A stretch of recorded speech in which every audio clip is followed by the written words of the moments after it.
अध्याय 1041 मैं तुम्हारे आगमन की प्रतीक्षा करूंगा। तुम यहाँ सिर्फ मुझे यह बताने के लिए आए हो। यांग ये ने फैंग यून को आंकते हुए कहा, मुझे नहीं लगता कि यही कारण है ना? फैंग यून ने हल्के से सिर हिलाया और कहा, अगर आप उन कठपुतलियों का इस्तेमाल यांग जून और अन्य लोगों को मारने के लिए करते तो मैं वापस लौट जाता और चला जाता, और मैं यह भी सुझाव देता कि मेरा विद्वान गुट महासागर के बादलों की अकादमी के मामले में हस्तक्षेप करना बंद कर दे।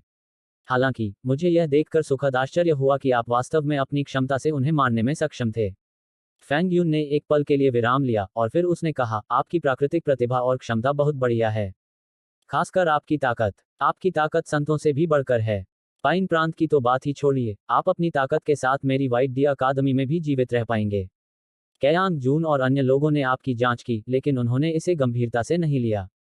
उन्होंने आपके बारे में केवल आकस्मिक रूप से पूछताछ की थी, इसलिए उन्हें केवल अपनी लापरवाही के कारण ही मारा गया कहा जा सकता है। सीधे मुद्दे पर आओ, यांग ये ने आगे कहा, मुझे ऐसे लोग पसंद नहीं जो गोलमोल बातें करते हैं। फैंग यून ने यांग ये को देखा और गंभीरता से बोला, मेरी व्हाइट डी अकादमी में शामिल हो जाओ। यहाँ मौजूद हर कोई इन शब्दों से दंग रह गया।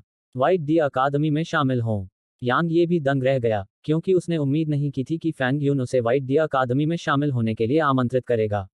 यांग ये ने एक पल के लिए गहराई से सोचा और पूछा, क्यों? यह बहुत आसान है। फैंग यून ने मुस्कुराते हुए कहा, आपकी प्राकृतिक प्रतिभा और ताकत मेरे व्हाइट डी अकादमी में शामिल होने के लिए पूरी तरह से पर्याप्त है। यदि आप सहमत हैं, तो मैं तुरंत आपको अकादमी में शामिल करने की सिफारिश कर सकता हूं। इसलिए आपको भर्ती की आमतौर पर जटिल प्रक्रिया से गुजरने की जरूरत नहीं है और आप तुरंत मेरी अकादमी के छात्र बन सकते हैं।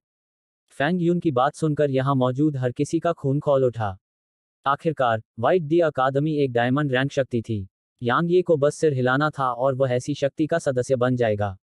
उस समय क्या पाइन प्रांत में कोई भी यांग ये के खिलाफ जाने की हिम्मत कर सकता था? इसके अलावा यह भी महत्वपूर्ण हिस्सा नहीं था। महत्वपूर्ण बात यह थी कि यांग ये के पास जो ताकत और क्षमता थी, उसके आधार पर व्हाइट डी अकादमी द्वारा उसे बहुत महत्व दिए जाने की बहुत संभावना थी। अगर वे उसके बारे में बहुत सोचते तो यांग ये वास्तव में महानता की ओर छलांग लगाता। लेकिन उनके चेहरों पर उत्साह और खुशी गायब होने में ज्यादा समय नहीं लगा और उसकी जगह चिंता और बेचैनी ने ले ली। आखिर अगर यांग यी सहमत हो जाए तो अकादमी और शहर क्या करेंगे? प्रशिक्षक जुओ और अन्य जो अभी भी पास में खड़े थे, अविश्वास से फैंग यून को देख रहे थे। जाहिर है, उन्हें उम्मीद नहीं थी कि व्हाइट डी अकादमी ने किसी को भेजा है, और यह विद्वान गुट से भी कोई था। इसके अलावा विद्वान गुट के उस प्रतिनिधि ने वास्तव में यांग यी को व्हाइट डी अकादमी में शामिल होने के लिए आमंत्रित किया था। यह व्हाइट डी अकादमी थी, वह लक्ष्य जिसे ओशन ऑफ क्लाउड्स अकादमी के अनगिनत छात्रों ने पीढ़ियों से हासिल किया था। यह कुछ ऐसा था जिसके लिए अनगिनत छात्रों ने अपने पूरे जीवन संघर्ष किया, फिर भी इसे पूरा नहीं कर पाए, लेकिन यांग यी को बस इसके लिए सहमत होना पड़ा और यह उनके लिए साकार हो गया। प्रशिक्षक जुओ और अन्य लोगों के चेहरे पर जब उन्होंने इस बिंदु तक सोचा तो उनके चेहरे पर जटिल भाव थे और उन्हें यह बहुत बुरा लगा। इस बीच यांग ये एक पल के लिए चुप रहा, फिर उसने अपना सिर हिलाया, मैं मना करता हूं। यांग ये की बात सुनकर सभी ने राहत की सांस ली, लेकिन उन्हें यह भी महसूस हुआ कि यांग ये ने मना कर दिया। यह अफसोस की बात थी। आखिरकार ऐसा अवसर मिलना बिल्कुल मुश्किल था। फैंग यून ने पूछा, क्या यह महासागर ऑफ क्लाउड्स अकादमी और महासागर ऑफ क्लाउड्स सिटी के कारण है? यांग ये ने सिर हिलाया, मुझे पता है कि अकादमी और शहर के ज्यादातर लोग व्हाइट डी अकादमी में शामिल होने के योग्य नहीं हैं, और मेरी कुछ इच्छाएं हैं कि मैं उन्हें व्हाइट डी अकादमी में शामिल होने के लिए प्रेरित कर सकूं। हालांकि मैं व्हाइट डी अकादमी में भी शामिल नहीं होंगी। कम से कम मैं अभी नहीं जाऊंगी। मेरे पास उस निर्णय के कई कारण हैं। सबसे पहले, मैंने बूढ़े आदमी शांग से वादा किया था कि मैं व्हाइट डी अकादमी में प्रतियोगिता में भाग लेने के लिए अकादमी के सदस्यों का नेतृत्व करूंगी। अगर मैं अभी व्हाइट डी अकादमी में शामिल हो जाऊं तो उन्हें वहां कौन ले जाएगा? दूसरे और सबसे महत्वपूर्ण कारण के लिए, मैं अभी प्राचीन तलवार स्कूल का शिष्य हूं और प्राचीन तलवार स्कूल की स्वीकृति के बिना किसी अन्य शक्ति में शामिल होना विश्वासघात के बराबर है। इसलिए मैं मना करती हूं। यह डीन यांग का कैसा काम है? शहर के अनगिनत साधक जब यांग ये को सुनते तो ताली बजाने और उसकी प्रशंसा करने से खुद को रोक नहीं पाते। भले ही डीन यांग काफी निर्णायक और निर्दयी व्यक्ति हैं, लेकिन वे एक वफादार व्यक्ति भी हैं।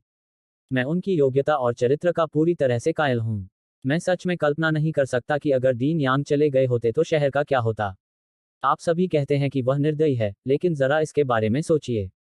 अगर डीन शांग के जाने के बाद उसके क्रूर तरीके न होते तो क्या अकादमी और शहर इस स्थिति में होते? अगर वह न होता, तो शायद अब तक शहर अराजकता में डूब चुका होता। तुम बिल्कुल सही कह रहे हो। डीन यांग के रहते हुए पूरे शहर में कोई भी दुर्भावनापूर्ण इरादे वाला व्यक्ति जल्दबाजी में काम करने की हिम्मत नहीं कर सकता, और केवल उसकी उपस्थिति से ही हमारा शहर प्रीफेक्चर में अपनी पकड़ बनाए रख सकता है। किसी भी मामले में अगर वह चला जाता है तो मैं सबसे पहले शहर छोड़ दूंगा, क्योंकि राक्षस जानवरों का कोई भी कबीला हमें आसानी से खत्म कर सकता है। लेकिन उन्होंने व्हाइट डी अकादमी में शामिल होने का अवसर छोड़ दिया। यांग ये की बात सुनकर प्रशिक्षक झुओ और अन्य लोगों के दिलों में भी तूफानी लहरें उठ खड़ी हुई थीं। जाहिर है, उन्होंने कभी नहीं सोचा था कि यांग ये वास्तव में व्हाइट डी अकादमी में शामिल होने का अवसर छोड़ देगा। इसके अलावा, इसका कारण वास्तव में महासागर के बादलों की अकादमी थी। इस समय, प्रशिक्षक झुओ और अन्य बुजुर्गों सहित महासागर बादलों अकादमी के सभी सदस्यों के दिलों में जटिल भावनाएं थीं। फैंग यून बहुत देर तक चुप रहा, और जब उसने एक बार फिर यांग ये को देखा तो उसकी नज़र में भी कुछ जटिल भावनाएं थीं। यह पहली बार था, बिल्कुल पहली बार, जब किसी ने व्हाइट डी अकादमी के निमंत्रण को अस्वीकार किया था, और वह व्यक्ति पाइन प्रीफेक्चर से भी था। काफी समय बीतने के बाद फैंग यून ने कहा, मैं आपके चयन की प्रशंसा करता हूं, लेकिन आप शायद मेरी व्हाइट डी अकादमी की ताकत से अवगत नहीं हैं। मैं इसे इस तरह से कहूंगा, कैयांग जून और अन्य दो मेरी अकादमी में सबसे कमजोर अस्तित्व थे। लॉ फैक्शन ने उन्हें यहां भेजा क्योंकि लॉ फैक्शन के असली राक्षसी प्रतिभाशाली लोग पाइन प्रीफेक्चर में आने से कतराते थे।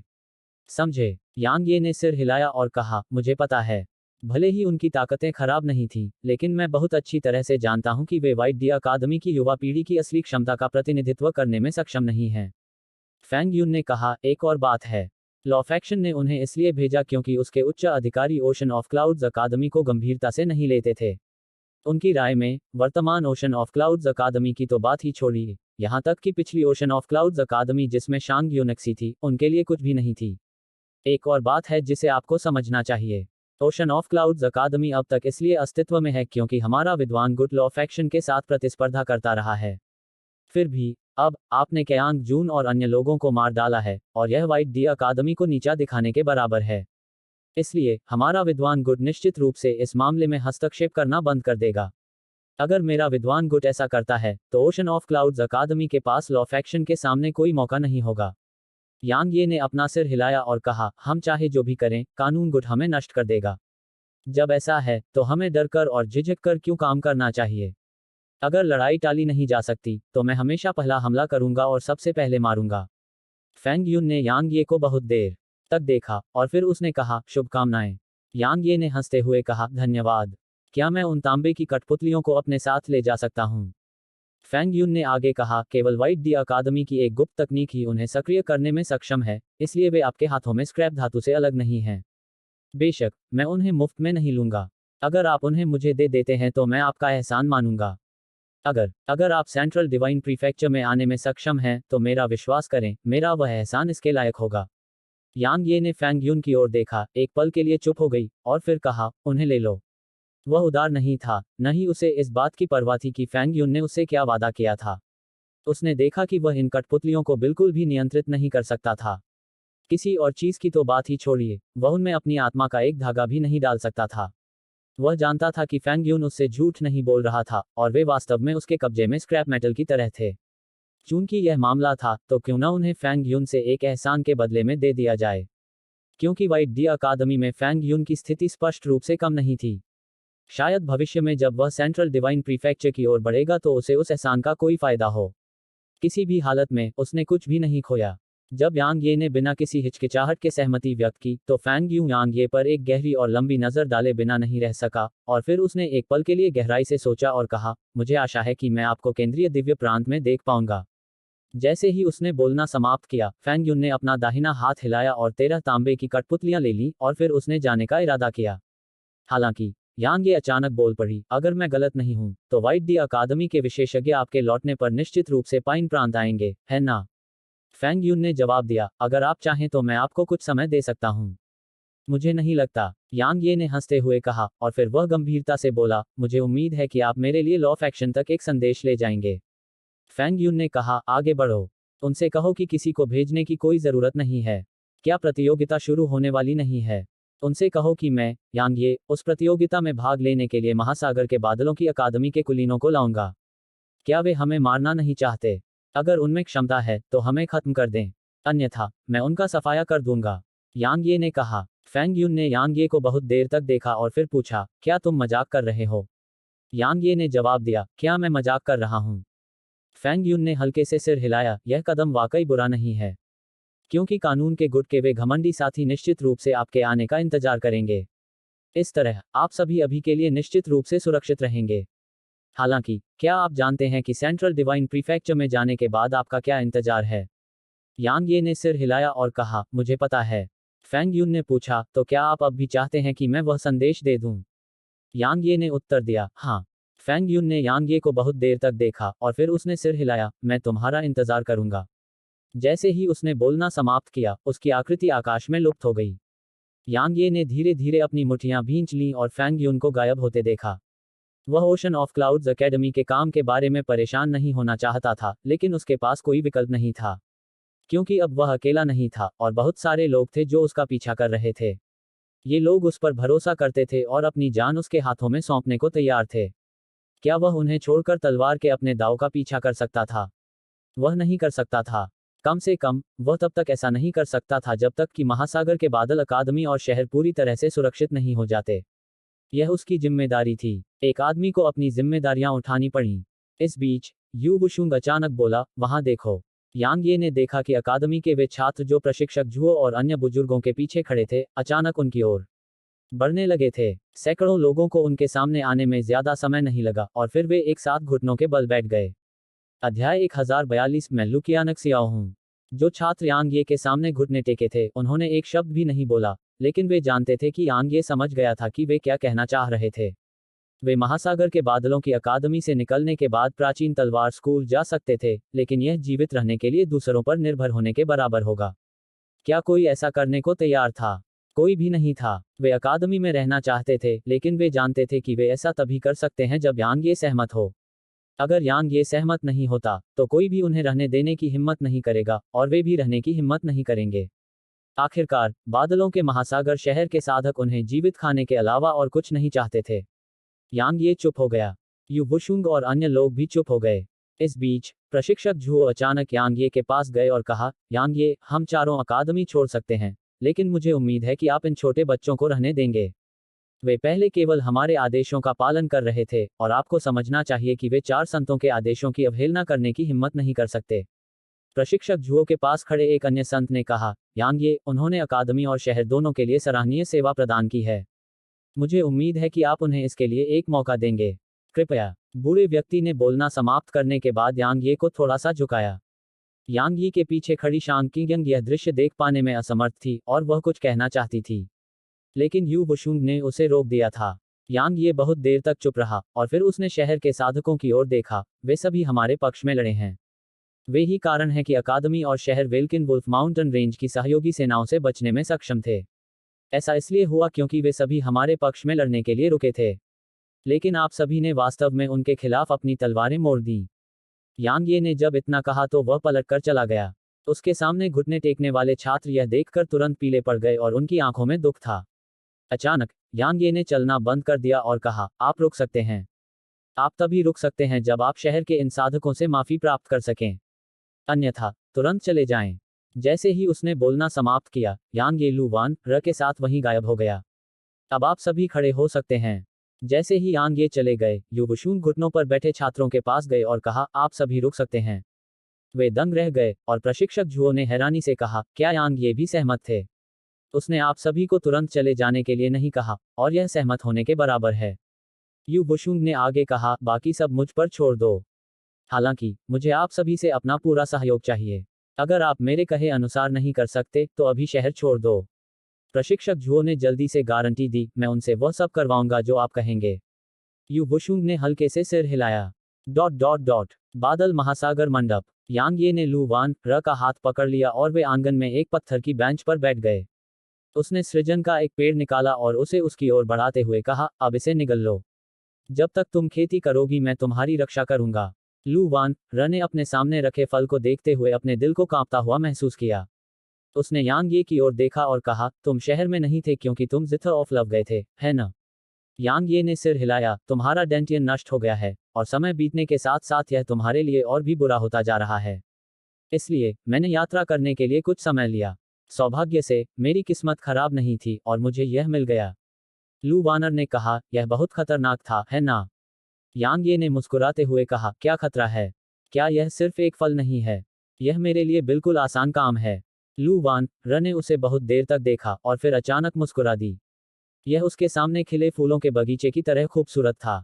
लेकिन भले ही वह मुस्कुरा रही थी, उसकी आंखों में आंसू के मोती थे। उसने कुछ नहीं कहा, उसने बस सृष्टि का फल लिया और उसे खाना शुरू कर दिया, और उसे पूरा खाने में उसे ज्यादा समय नहीं लगा। शुरुआत में तो कुछ नहीं हुआ, लेकिन लू वान र के शरीर से हल्की सुनहरी चमक निकलने में ज्यादा समय नहीं लगा। साथ ही उसकी आभा और भी मजबूत होती गई। लू वान र ने धीरे से अपनी आंखें बंद कर लीं और फिर उसका पेट अजीब तरह से हिलने लगा। यह देखकर यांग यी ने राहत की सांस ली। जाहिर है, सृष्टि का फल काम कर रहा था। यांग यी कुछ देर तक चुप रहा, फिर उसने अपना दाहिना हाथ हिलाया और फिर 10 छायादार आकृतियां प्रकट हुईं। उसके बाद वह क्रॉस लेग करके बैठ गया और एक और सृजन फल निकाला। यांग ये ने इसे खाने में बिल्कुल भी संकोच नहीं किया। उसे याद आया कि असुर रानी के स्वामी, उस रहस्यमयी महिला ने क्या कहा था। सृजन का फल न केवल डेंटियन के पुनर्निर्माण में सक्षम था, बल्कि यह किसी की ताकत में भी बहुत वृद्धि प्रदान कर सकता था। उसे अभी अपनी ताकत सुधारने की जरूरत थी। जैसे ही यह उसके शरीर में प्रवेश किया, यांग ये ने अपने भीतर गर्मी महसूस की और फिर उसके भीतर लगातार सुनहरी ऊर्जा की अनगिनत किस्में प्रकट हुईं। सुनहरी ऊर्जा तेजी से उसके शरीर के हर कोने में फैल गई और उसे पूरी तरह से भर दिया। टकराना, उसके भीतर से एक सुनहरी रोशनी की किरण फूट पड़ी। लू वान की तरह ही उसकी आभा भी अधिकाधिक मजबूत होती जा रही थी। शुरुआत में उनका आभामंडल लगातार अधिक प्रबल और उग्र होता जा रहा था, लेकिन धीरे धीरे यह शांत और स्थिर हो गया। एक दिन बाद उसकी आभा पूरी तरह से गायब हो गई थी। इसके विपरीत लू वान र की आभा अभी भी मजबूत हो रही थी और उसके भीतर से बाहर निकलने के संकेत दिखा रही थी। सौभाग्य से उनके चारों ओर मौजूद 10 छायादार आकृतियों ने उनके द्वारा उत्सर्जित आभा को तितर बितर कर दिया, अन्यथा क्लाउड ओशन पवेलियन सहित पूरा क्षेत्र पाउडर में तब्दील हो जाता। 3 दिन बाद यांग ये ने धीरे से अपनी आंखें खोलीं और फिर वह खड़ा हुआ और धीरे से अपनी मुट्ठियां भींच लीं। दरार, जैसे ही उसने ऐसा किया, उसके चारों ओर की जगह में अचानक अनेक बारीक दरारें खुल गईं। यांग ये ने एक गहरी सांस ली और कहा, मैं संत क्षेत्र से केवल एक कदम दूर हूं। यांग ये ने कभी उम्मीद नहीं की थी कि सृजन का फल निगलने से वह वास्तव में अर्ध संत क्षेत्र के उच्च पद पर पहुंच जाएगा। इसके अलावा उसकी शक्ति स्वाभाविक रूप से उसकी साधना में सुधार के साथ साथ बहुत बढ़ गई थी। किसी और चीज का उल्लेख नहीं करना, बस उसके भीतर जमा की गई गहन ऊर्जा की मात्रा उसके लिए एक निश्चित अवधि के लिए इच्छानुसार दिव्य रैंक के खजाने का उपयोग करने के लिए पूरी तरह से पर्याप्त थी। उसकी गहरी ऊर्जा के अलावा उसकी तकनीकों और गति का निष्पादन भी बहुत बेहतर हो गया था। सबसे महत्वपूर्ण बात यह है कि उसकी तलवार की शक्ति भी मजबूत हो गई थी। उसे हमेशा तलवार के क्षेत्र के बारे में संदेह रहता था। उसे किस बात पर संदेह था? स्वाभाविक रूप से यह कि क्या यह उपयोगी है। आखिरकार, जबकि तलवार के क्षेत्र में कुछ प्रभाव थे, यह उसकी शून्य रैंक तलवार के इरादे, वध के इरादे और उसके पास मौजूद कानूनों की तुलना में कमतर था। तलवार के क्षेत्र को काफी बेकार भी कहा जा सकता है। हालांकि जब उसने उस रहस्यमयी डोमेन का उपयोग करते देखा, तो उसे पता चला कि वह गलत था। यह तलवार डोमेन नहीं था जो कमजोर था, यह वह था जो कमजोर था। लाइट मैडन की ताकत कितनी भयानक थी। किसी भी मामले में उसे अपनी क्षमता पर भरोसा नहीं था कि वह उसे हरा पाएगा, भले ही वह अब हाफ सेंट दायरे का उच्च पद प्राप्त कर चुका हो। या यह कहा जाना चाहिए कि युद्ध में उसे हराने की उसकी संभावना बहुत कम थी, बिल्कुल छोटी। हालांकि इतना भयानक विशेषज्ञ उस रहस्यमयी महिला के डोमेन के सामने लड़ने में भी सक्षम नहीं था। वह सचमुच डोमेन का विरोध करने में असमर्थ थी। उसे नहीं पता था कि उस रहस्यमयी महिला ने यह सब कैसे किया। उसे बस इतना पता था कि उसने लाइट मैडन को यूं ही थप्पड़ मार दिया था। इससे साबित हुआ कि यह तलवार का क्षेत्र नहीं था जो कमजोर था, बल्कि वह खुद कमजोर था। या शायद ऐसा इसलिए था क्योंकि उसने वास्तव में उस पर महारत हासिल नहीं की थी। बेशक यह उसकी गलती नहीं थी, क्योंकि खुद के अलावा वह केवल 2 अन्य लोगों को जानता था जिनके पास डोमेन था, और वह थे इन्फेटेड वन और वह रहस्यमयी महिला। उसके पास सीखने के लिए कोई नहीं था, भले ही वह चाहता हो, क्योंकि दूसरे लोग डोमेन का इस्तेमाल करना ही नहीं जानते थे। इसलिए उसके पास तलवार डोमेन का इस्तेमाल करने के अलावा कोई और विकल्प नहीं था, क्योंकि वह तलवार के इरादे का इस्तेमाल करता था। दूसरे शब्दों में, उसने इसका इस्तेमाल अपने दुश्मनों को दबाने के लिए किया। अगर मुझे पता होता कि उसके पास कोई डोमेन है, तो मुझे उससे इस बारे में पूछना चाहिए था जब हम उस दुनिया में थे। अब काश। यांग ये ने अपना सिर हिलाया, जबकि उसके भीतर असहायता की भावना पैदा हुई और उसे अपने दिल में काफी पछतावा हुआ। अगर उसने उस अवधि के दौरान महिला से मार्गदर्शन मांगा होता, तो वह शायद उसे मार्गदर्शन प्रदान करती। फिर भी अब वह मौत को आमंत्रित नहीं करना चाहता था। टकराना। इस बीच लू वान र के भीतर से अचानक सुनहरी रोशनी की किरण फूट पड़ी और फिर उसके भीतर से एक भयानक आभा निकली। हालांकि कुछ ही पल बीते थे कि उस आभा को उनके आसपास मौजूद 10 छायादार आकृतियों ने नष्ट कर दिया। अर्धसंत क्षेत्र का उच्च पद। यांग ये बहुत खुश थी क्योंकि लू वान र वास्तव में अर्धसंत क्षेत्र के उच्च पद पर सीधे आगे बढ़ गई थी। दूसरे शब्दों में, उसका डेंटियन शायद पूरी तरह से बहाल हो गया था। कुछ देर बाद उसने धीरे से अपनी आंखें खोलीं और उनमें बेतहाशा खुशी थी। उसने अपना सिर उठाया और यांग ये को देखा। मैं ठीक हो गई हूँ। बधाई हो। यांग ये मुस्कुराया जबकि उसे वास्तव में अपने दिल में राहत की भावना महसूस हुई। अगर लू वान र हमेशा के लिए अपने डेंटियन को वापस पाने में असमर्थ थी, तो वह निश्चित रूप से हमेशा के लिए अपराध बोध और पछतावे में जिएगा। लू वान र ने कहा, मेरा वर्तमान डेंटियन मेरे पिछले डेंटियन से भी बेहतर लगता है। जहां तक इस बारे में बेहतर बात है, मैं वास्तव में इसे समझा नहीं सकता। यांग ये मुस्कुराया, अपना समय लो और इससे परिचित हो जाओ। लू वान एर ने हल्के से सिर हिलाया और फिर यांग ये के पास जाने से पहले एक पल के लिए गहराई से सोचा। उसने अपनी बाहें यांग ये की कमर के चारों ओर हल्के से लपेटी और फिर अपना सिर उसकी छाती पर टिका दिया। वह चुपचाप लेटी रही, बिना एक भी शब्द बोले। नहीं, उसने धन्यवाद का एक भी शब्द कहा, क्योंकि जहां तक सवाल है, उन दोनों के बीच इसकी कोई जरूरत नहीं थी। यांग ये ने भी अपनी बाहें उसकी कमर के चारों ओर लपेट लीं और वे चुपचाप एक दूसरे को गले लगा लिए। यांग ये, यहां से बाहर निकलो। अचानक शहर के ऊपर आसमान में एक आवाज गूंजी। एक पल बाद यह फिर से गूंजा, ठीक है, लगता है मैं अपना परिचय देना भूल गया हूँ। मैं लू कियान जियाओ हूँ। लो कियान शियाओ। यांग ये की आंखें थोड़ी सिकुड़ गईं। अध्याय 1043 विजेता जीवित रहता है और हारने वाला मर जाता है। लू कियानक सियाओ। पूरे शहर में असंख्य लोग चौंक गए और वे आसमान की ओर उठकर उस आवाज के स्रोत की ओर देखने लगे। शहर के दरवाजों के ऊपर एक आदमी हवा में खड़ा था। उसने चांद की तरह सफेद लबादा पहना हुआ था जिस पर बैंगनी सोने की किनारी थी। उसकी भौहें ब्लेड की तरह तीखी लग रही थी, उसकी नाक ऊंची थी और उसके होंठ पतले थे। वह बिल्कुल सुंदर था। भले ही वह चुपचाप वहीं खड़ा था, फिर भी वह सुंदर, असाधारण और अवर्णनीय रूप से स्वर्ग से आए भगवान की तरह लग रहा था। यह हमारे प्रीफेक्चर की युवा पीढ़ी का नंबर 1 विशेषज्ञ है, लो कियान शियाओ। भले ही मुझे नहीं पता कि वह कितना ताकतवर है, लेकिन उसकी आभा और व्यवहार यह साबित करता है कि वह बिल्कुल भी कमजोर नहीं है। भले ही वह चुपचाप खड़ा है, लेकिन ऐसा लगता है जैसे वह दुनिया के साथ एक हो गया है। उसकी ताकत शायद अकल्पनीय स्तर पर पहुंच गई है।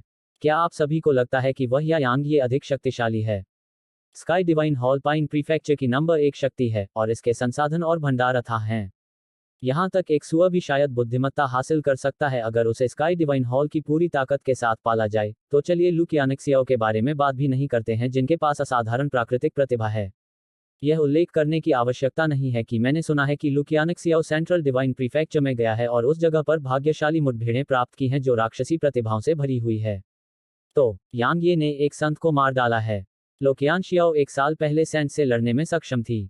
संत हमारे लिए भगवान की तरह हैं और यह एक प्राकृतिक खाई की तरह है जिसे पार करना असंभव है। लेकिन संत यांग यी और लो कियान शियाओ के लिए सिर्फ इंसान हैं, वे सिर्फ ऐसे इंसान हैं जो थोड़े मजबूत हैं। बिल्कुल, हमें यह जानने के लिए कि कौन ज्यादा मजबूत है, उनके बीच लड़ाई का इंतजार करना होगा। हमारे शहर और स्काई डिवाइन हॉल के बीच के रिश्ते के आधार पर वह लड़ाई जल्द या बाद में होगी। वास्तव में, क्या लू कियान शियाओ को मौत का डर नहीं है? उसने वास्तव में यहाँ अकेले आने की हिम्मत की। आखिरकार, हमारे यहाँ 1 दर्जन से ज्यादा संत हैं। अगर वे उस पर हमला कर दें तो क्या वह मारा नहीं जाएगा? चूंकि उसने यहाँ आने का साहस किया, इससे यह साबित होता है कि उसके पास भरोसा करने के लिए कुछ है। यांग ये यहाँ है। सभी ने अपनी निगाहें हटा लीं और उन्होंने देखा कि यांग ये लू कियान शियाओ के सामने लगभग 30 मीटर की दूरी पर दिखाई दिया था। यदि लू कियान शियाओ असाधारण, अलौकिक और दुनिया के साथ एक था, तो यांग ये की धार पूरी तरह से उजागर थी और ऐसा लग रहा था कि वह दुनिया में एक छेद कर देगा। उनके विचार पूरी तरह से अलग थे। यांग ये ने लू कियान शियाओ को करीब से देखा और फिर उसकी आंखें थोड़ी सिकुड़ गईं, जबकि उनमें आश्चर्य की झलक दिखाई दी। हालांकि उस आश्चर्य को गायब होने में ज्यादा समय नहीं लगा और उसकी नजरें फिर से शांत हो गईं। लू कियान शियाओ ने यांग ये को देखा और फिर उसके मुंह के कोनों पर एक मुस्कान उभरी। बुरा नहीं है, हाफ सेंट दायरे का उच्च पद।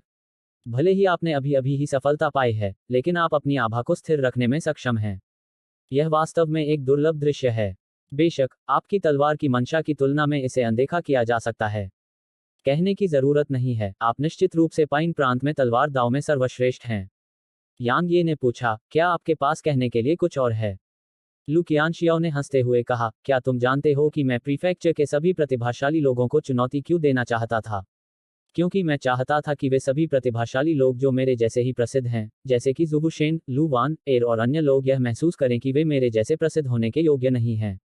मैं एक ऐसा अस्तित्व हूँ जिसका उन्हें सम्मान करना चाहिए। हालांकि, बाद में मुझे यह काफ़ी उबाऊ लगा। क्योंकि वे बहुत कमज़ोर हैं और उनसे लड़ना उन्हें धमकाने जैसा है। सौभाग्य से, तुम वहां आ गए। यांग ये ने कहा, क्योंकि मैं एक बहुत ही सुंदर पत्ता हूं जो वास्तव में आप जैसे गुलाब के लिए विपरीतता का काम कर सकता है। बिल्कुल, लू कियानशियाओ ने आगे कहा, वे बहुत कमज़ोर हैं, बहुत ज़्यादा कमज़ोर हैं। उनसे लड़ना मेरे लिए समय की बर्बादी है।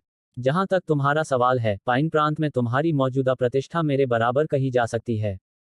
क्योंकि तुमने, यांग ये ने, एक संत को मार डाला है, और ऐसा करने वाले तुम हमारे प्रांत में पहले अर्धसंत हो। यांग ये ने कहा, क्या तुमने संतों को भी नहीं मारा है? मैंने सेंट्रल डिवाइन प्रीफेक्चर के एक संत को मार डाला, पाइन प्रीफेक्चर में नहीं। लू कियानशियाओ ने मुस्कुराते हुए कहा, यांग ये, मेरा भविष्य पाइन प्रीफेक्चर में नहीं है, यह सेंट्रल डिवाइन प्रीफेक्चर में है। हालांकि, मैं सेंट्रल डिवाइन प्रीफेक्चर के लिए रवाना होने से पहले यहां अपनी एक किंवदंती छोड़ना चाहता हूं। अब, मेरी वह किंवदंती निश्चित रूप से आपकी उपस्थिति के कारण और भी अधिक आश्चर्यजनक होगी। यांग ये ने उत्तर दिया, शायद मेरी उपस्थिति के कारण आपकी किंवदंती भी अस्तित्व में नहीं आती। तुम वाकई बहुत आश्वस्त हो। लू कियानशियाओ ने यांग ये को देखा और कहा, बेशक, तुम आश्वस्त होने के योग्य हो। लेकिन यह ठीक है। अब से 1 महीने में तुम्हें यह स्पष्ट समझ आ जाएगी कि तुम वास्तव में अभी भी कितनी कमजोर हो। जैसे ही उसने बोलना समाप्त किया, लू कियानशियाओ ने यांग ये को 2 निमंत्रण भेजे। मैंने पाइन प्रांत के सभी प्रतिभाशाली लोगों को मुझसे लड़ने के लिए आमंत्रित करने का इरादा किया था, लेकिन मैंने कुछ सोचने के बाद उस निर्णय को त्याग दिया। क्योंकि तुम्हारे अलावा, पाइन प्रांत की युवा पीढ़ी में कोई भी मुझसे लड़ने के लिए योग्य नहीं है। इसलिए, अब से 1 महीने बाद केवल हम दोनों ही लड़ेंगे। जीतने वाला जीवित रहेगा, और हारने वाला मर जाएगा। विजेता जीवित रहता है, और हारने वाला मर जाता है। यांग ये ने हल्के से सिर हिलाया, मैं समय पर आ जाऊंगा। मुझे पता है। लू कियानशियाओ ने मुस्कुराते हुए कहा, मेरे और उस साथी, ज़ुबुशेन के अलावा, हमारे प्रांत की युवा पीढ़ी में आपका कोई और विरोधी नहीं है। जब तक आप मुझे हराते हैं, यह ज़ुबुशेन को हराने के बराबर है। इसलिए, आप निश्चित रूप से वहां होंगे। दूसरा निमंत्रण मेरी शादी का निमंत्रण है। मेरी शादी भी अब से 1 महीने बाद होगी। हालांकि, मुझे डर है कि आपको समारोह का आनंद लेने का मौका नहीं मिलेगा क्योंकि हम मेरी शादी से पहले लड़ेंगे। यांग ये ने कहा, आप वह विवाह नहीं कर पाएंगे। लू कियानशियाओ ने यांग ये को बहुत देर तक देखा और फिर उसने कहा, वे कहते हैं कि तुम घमंडी हो और मैंने अब खुद यह देखा है। मैं वास्तव में 1 महीने के बीतने का इंतजार नहीं कर सकता क्योंकि मैं देखना चाहता हूं कि जब तुम निराशा से भरी होती हो तो तुम कैसी दिखती हो। यांग ये ने कहा, मैं तुम्हें 1 महीने बाद मिलूंगी। लू कियानशियाओ ने पूछा, क्यों ना हम थोड़ी बहस करें? यांग ये ने अपना सिर हिलाया, क्या यह अर्थहीन नहीं है? लू कियानशियाओ ने कहा, मैं जोर देता हूं। तो मैं तुम्हें विदा कर दूंगा। जैसे ही उसने बोलना समाप्त किया, यांग ये एक प्रकाश की किरण में बदल गया जो आगे की ओर बढ़ गई। प्रकाश की किरण इतनी तेज थी कि आसपास के कई लोग उसे स्पष्ट रूप से देख भी नहीं पाए। यह एक विचार से मौत थी। एक विचार से मौत जो शून्य रैंक तलवार इरादे से नहीं बढ़ी थी। यहां तक अगर उन्होंने इसे अपने शून्य रैंक तलवार के इरादे से नहीं बढ़ाया, तो यांग यी की वर्तमान ताकत के साथ निष्पादित होने पर एक विचार से मौत अभी भी बेहद भयानक थी। आपकी तलवार चलाने की तकनीक खराब नहीं है। जैसे ही उसने कहा, लू कियानशियाओ ने अपनी एक उंगली आगे की ओर दबाई। एक पल में, एक विशाल क्षेत्र में आध्यात्मिक ऊर्जा तुरंत बाहर निकल गई। उसी समय, लू कियानशियाओ की उंगली की नोक पर प्रकाश का एक महीन धब्बा दिखाई दिया। इस बीच, यांग ये का हमला उसके सामने आ चुका था और लो कियानशियाओ की उंगली यांग ये की तलवार की नोक पर हल्के से टैप हुई। प्रकाश का कण और प्रकाश की किरण आपस में टकराए और फिर एक क्षण का मौन छा गया। टकराना, टक्कर के बिंदु से अचानक ऊर्जा की एक भयानक लहर फूट पड़ी। लेकिन प्रकाश की एक किरण चमकने में ज्यादा समय नहीं लगा और ऊर्जा की लहर तुरंत नष्ट हो गई। यांग ये, मैं स्काई डिवाइन हॉल में आपके आगमन की प्रतीक्षा करूंगा। लू कियानशियाओ जोर से हंसा और ऊर्जा की लहर के बीच गायब हो गया। तुमने उसे मार क्यों नहीं दिया? शाम की यंग अचानक यांग ये के पास चली गई और हैरान स्वर में बोली। आखिरकार, यांग ये के पास 11 संत क्षेत्र की कठपुतलियां थीं। अगर वह चाहता, तो वे 11 कठपुतलियां लू कियानशियाओ को एक पल में खत्म कर सकती थीं। क्योंकि लू कियानशियाओ चाहे कितना भी ताकतवर क्यों न हो, उसके लिए अकेले 11 संतों से लड़ना असंभव था। इसके अलावा, यांग ये की संत क्षेत्र की कठपुतलियां आम संत क्षेत्र के विशेषज्ञों से कहीं बेहतर थीं। यांग ये ने अपना सिर थोड़ा हिलाया, वह उसका असली शरीर नहीं था। शांग किंगयंग और अन्य लोगों की पुतलियां सिकुड़ गईं, और शांग किंगयंग आश्चर्य से बोली, आप आप कह रहे हैं वह एक क्लोन था? यांग ये ने सिर हिलाया। जिस क्षण उसने लू कियानक्सियाओ पर नजर डाली, उसने उसकी असलियत देख ली थी। इसलिए जब लू कियानक्सियाओ ने उन्हें मुकाबला करने का सुझाव दिया तो यांग ये ने तुरंत मना कर दिया था। आखिरकार क्लोन के साथ मुकाबला करना व्यर्थ था। हालांकि उनके भिड़ने के बाद ही यांग ये को एहसास हुआ कि लू कियानक्सियाओ की ताकत शायद उसकी कल्पना से कहीं ज्यादा मजबूत थी। शांग किंग और अन्य लोग तब आश्चर्यचकित रह गए जब उन्होंने यांग ये को सिर हिलाते हुए देखा। हे भगवान, बस उसका क्लोन ही इतना भयानक था। जब उन्होंने इस बिंदु तक सोचा तो उन्होंने यांग ये को देखा, जबकि उनकी आंखों में चिंता देखी जा सकती थी। क्या यांग ये लू कियानक्सियाओ का मुकाबला कर पाएगा? यांग ये ने यू बुशुंग और बाकी लोगों की ओर देखा और फिर मुस्कुराया। बस वही करो जो तुम्हें करना चाहिए। चिंता मत करो। जैसे ही उसने बोलना समाप्त किया, यांग ये वहीं गायब हो गया। यांग ये बादलों के सागर शहर से निकलकर वेल्किन वुल्फ पीक पर चला गया। इस समय यहाँ कोई राक्षस जानवर नहीं था। यांग ये वेल्किन वुल्फ पीक के शीर्ष पर गया, वहां पैर मोड़कर बैठ गया और अपने शरीर को संयमित करने के लिए तारकीय ऊर्जा खींचने का इरादा किया। हालांकि यह सचमुच यातना थी, लेकिन इससे उसका शरीर मजबूत हो सकता था। अपनी ताकत बढ़ाने के लिए वह हर संभव प्रयास करने को तैयार था। ठीक उसी समय जब यांग ये अपने शरीर में तारकीय ऊर्जा खींचने वाला था, उसकी आंखें अचानक चौड़ी हो गईं। उसके पास ही 3 लोग अचानक प्रकट हुए थे। उनमें से एक बूढ़ा आदमी था जिसकी दाढ़ी जमीन को छू रही थी, दूसरा भूरे रंग के कपड़े पहने एक युवक था, और आखिरी एक काले रंग के कपड़े पहने एक अधेड़ उम्र का आदमी था जो उनके पीछे खड़ा था। यांग ये ने उस अधेड़ उम्र के आदमी को पहचान लिया क्योंकि यह वही संघ क्षेत्र का काला ड्रैगन था जिसे उसने उस दिन धोखा दिया था।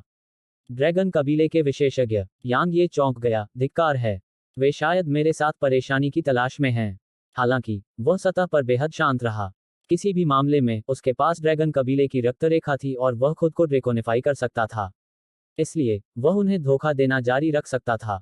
बूढ़े आदमी ने यांग ये को देखा और पूछा, तुम ड्रैगन के वंशज हो? बेशक, यांग ये ने जवाब दिया। स्वाभाविक रूप से वह अभी इनकार नहीं कर सकता था। बूढ़े व्यक्ति ने दूसरा प्रश्न पूछा, ड्रैगन कबीले के कुलपति ने स्वयं तुम्हें यह उपाधि दी है? यांग ये ने सिर हिलाया। बेशक। बूढ़े आदमी ने पूछा, तो फिर मुझे इसके बारे में क्यों नहीं पता? यांग ये ने उत्तर दिया, यह ड्रैगन कबीले में भी शीर्ष गुप्त जानकारी है, और केवल ड्रैगन कबीले के कुलपति को ही इसकी जानकारी है। यांग ये ने यह नहीं देखा था कि बूढ़े आदमी के बगल में बैठा युवक उसे अजीब भाव से देख रहा था। इसके अलावा काले ड्रैगन का चेहरा उदास हो गया था। मैं ड्रैगन कबीले का मुखिया हूँ। बूढ़े आदमी ने कहा, तो मुझे इसके बारे में क्यों नहीं पता? यांग ये वहीं पर दंग रह गया। किसी ने भी मेरे ड्रैगन कबीले का सदस्य होने का दिखावा करने की हिम्मत नहीं की है। अतीत में ऐसा कोई नहीं था और भविष्य में भी ऐसा कोई नहीं होगा। जैसे ही बूढ़े व्यक्ति ने बोलना समाप्त किया, यांग ये को लगा जैसे लाखों पहाड़ उस पर दबाव डाल रहे हैं, और उसके घुटने मुड़े हुए थे जैसे कि वह लगभग घुटनों के बल नीचे गिर गया हो। अध्याय 1044 लेडी टकराना। यांग ये के भीतर से शून्य रैंक तलवार की मंशा भड़क उठी, लेकिन उस अदृश्य शक्ति को उसकी तलवार की मंशा को उसके शरीर में वापस दबाने में केवल एक पल लगा। यांग ये आश्चर्यचकित हो गया। यांग ये स्वाभाविक रूप से इतनी आसानी से हार नहीं मानेंगे।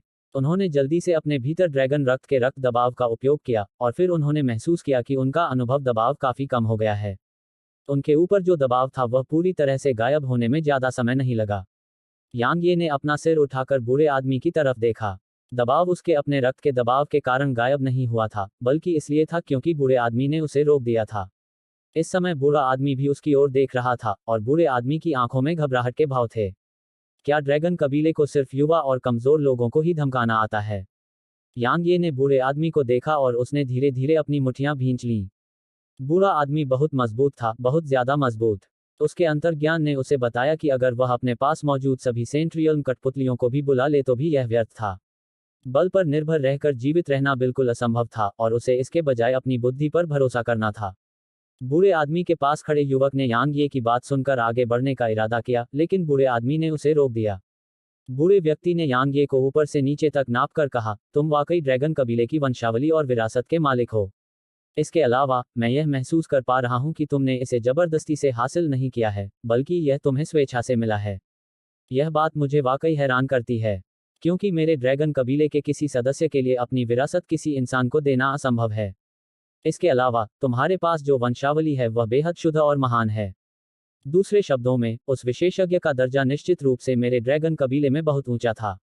यह बात मुझे और भी हैरान कर देती है, क्योंकि मैं पिछले कुछ हजार सालों से अपने ड्रैगन कबीले के हर एक विशेषज्ञ को जानता हूं, और ऐसा कोई ड्रैगन नहीं है जिसने अपनी विरासत किसी इंसान को दी हो।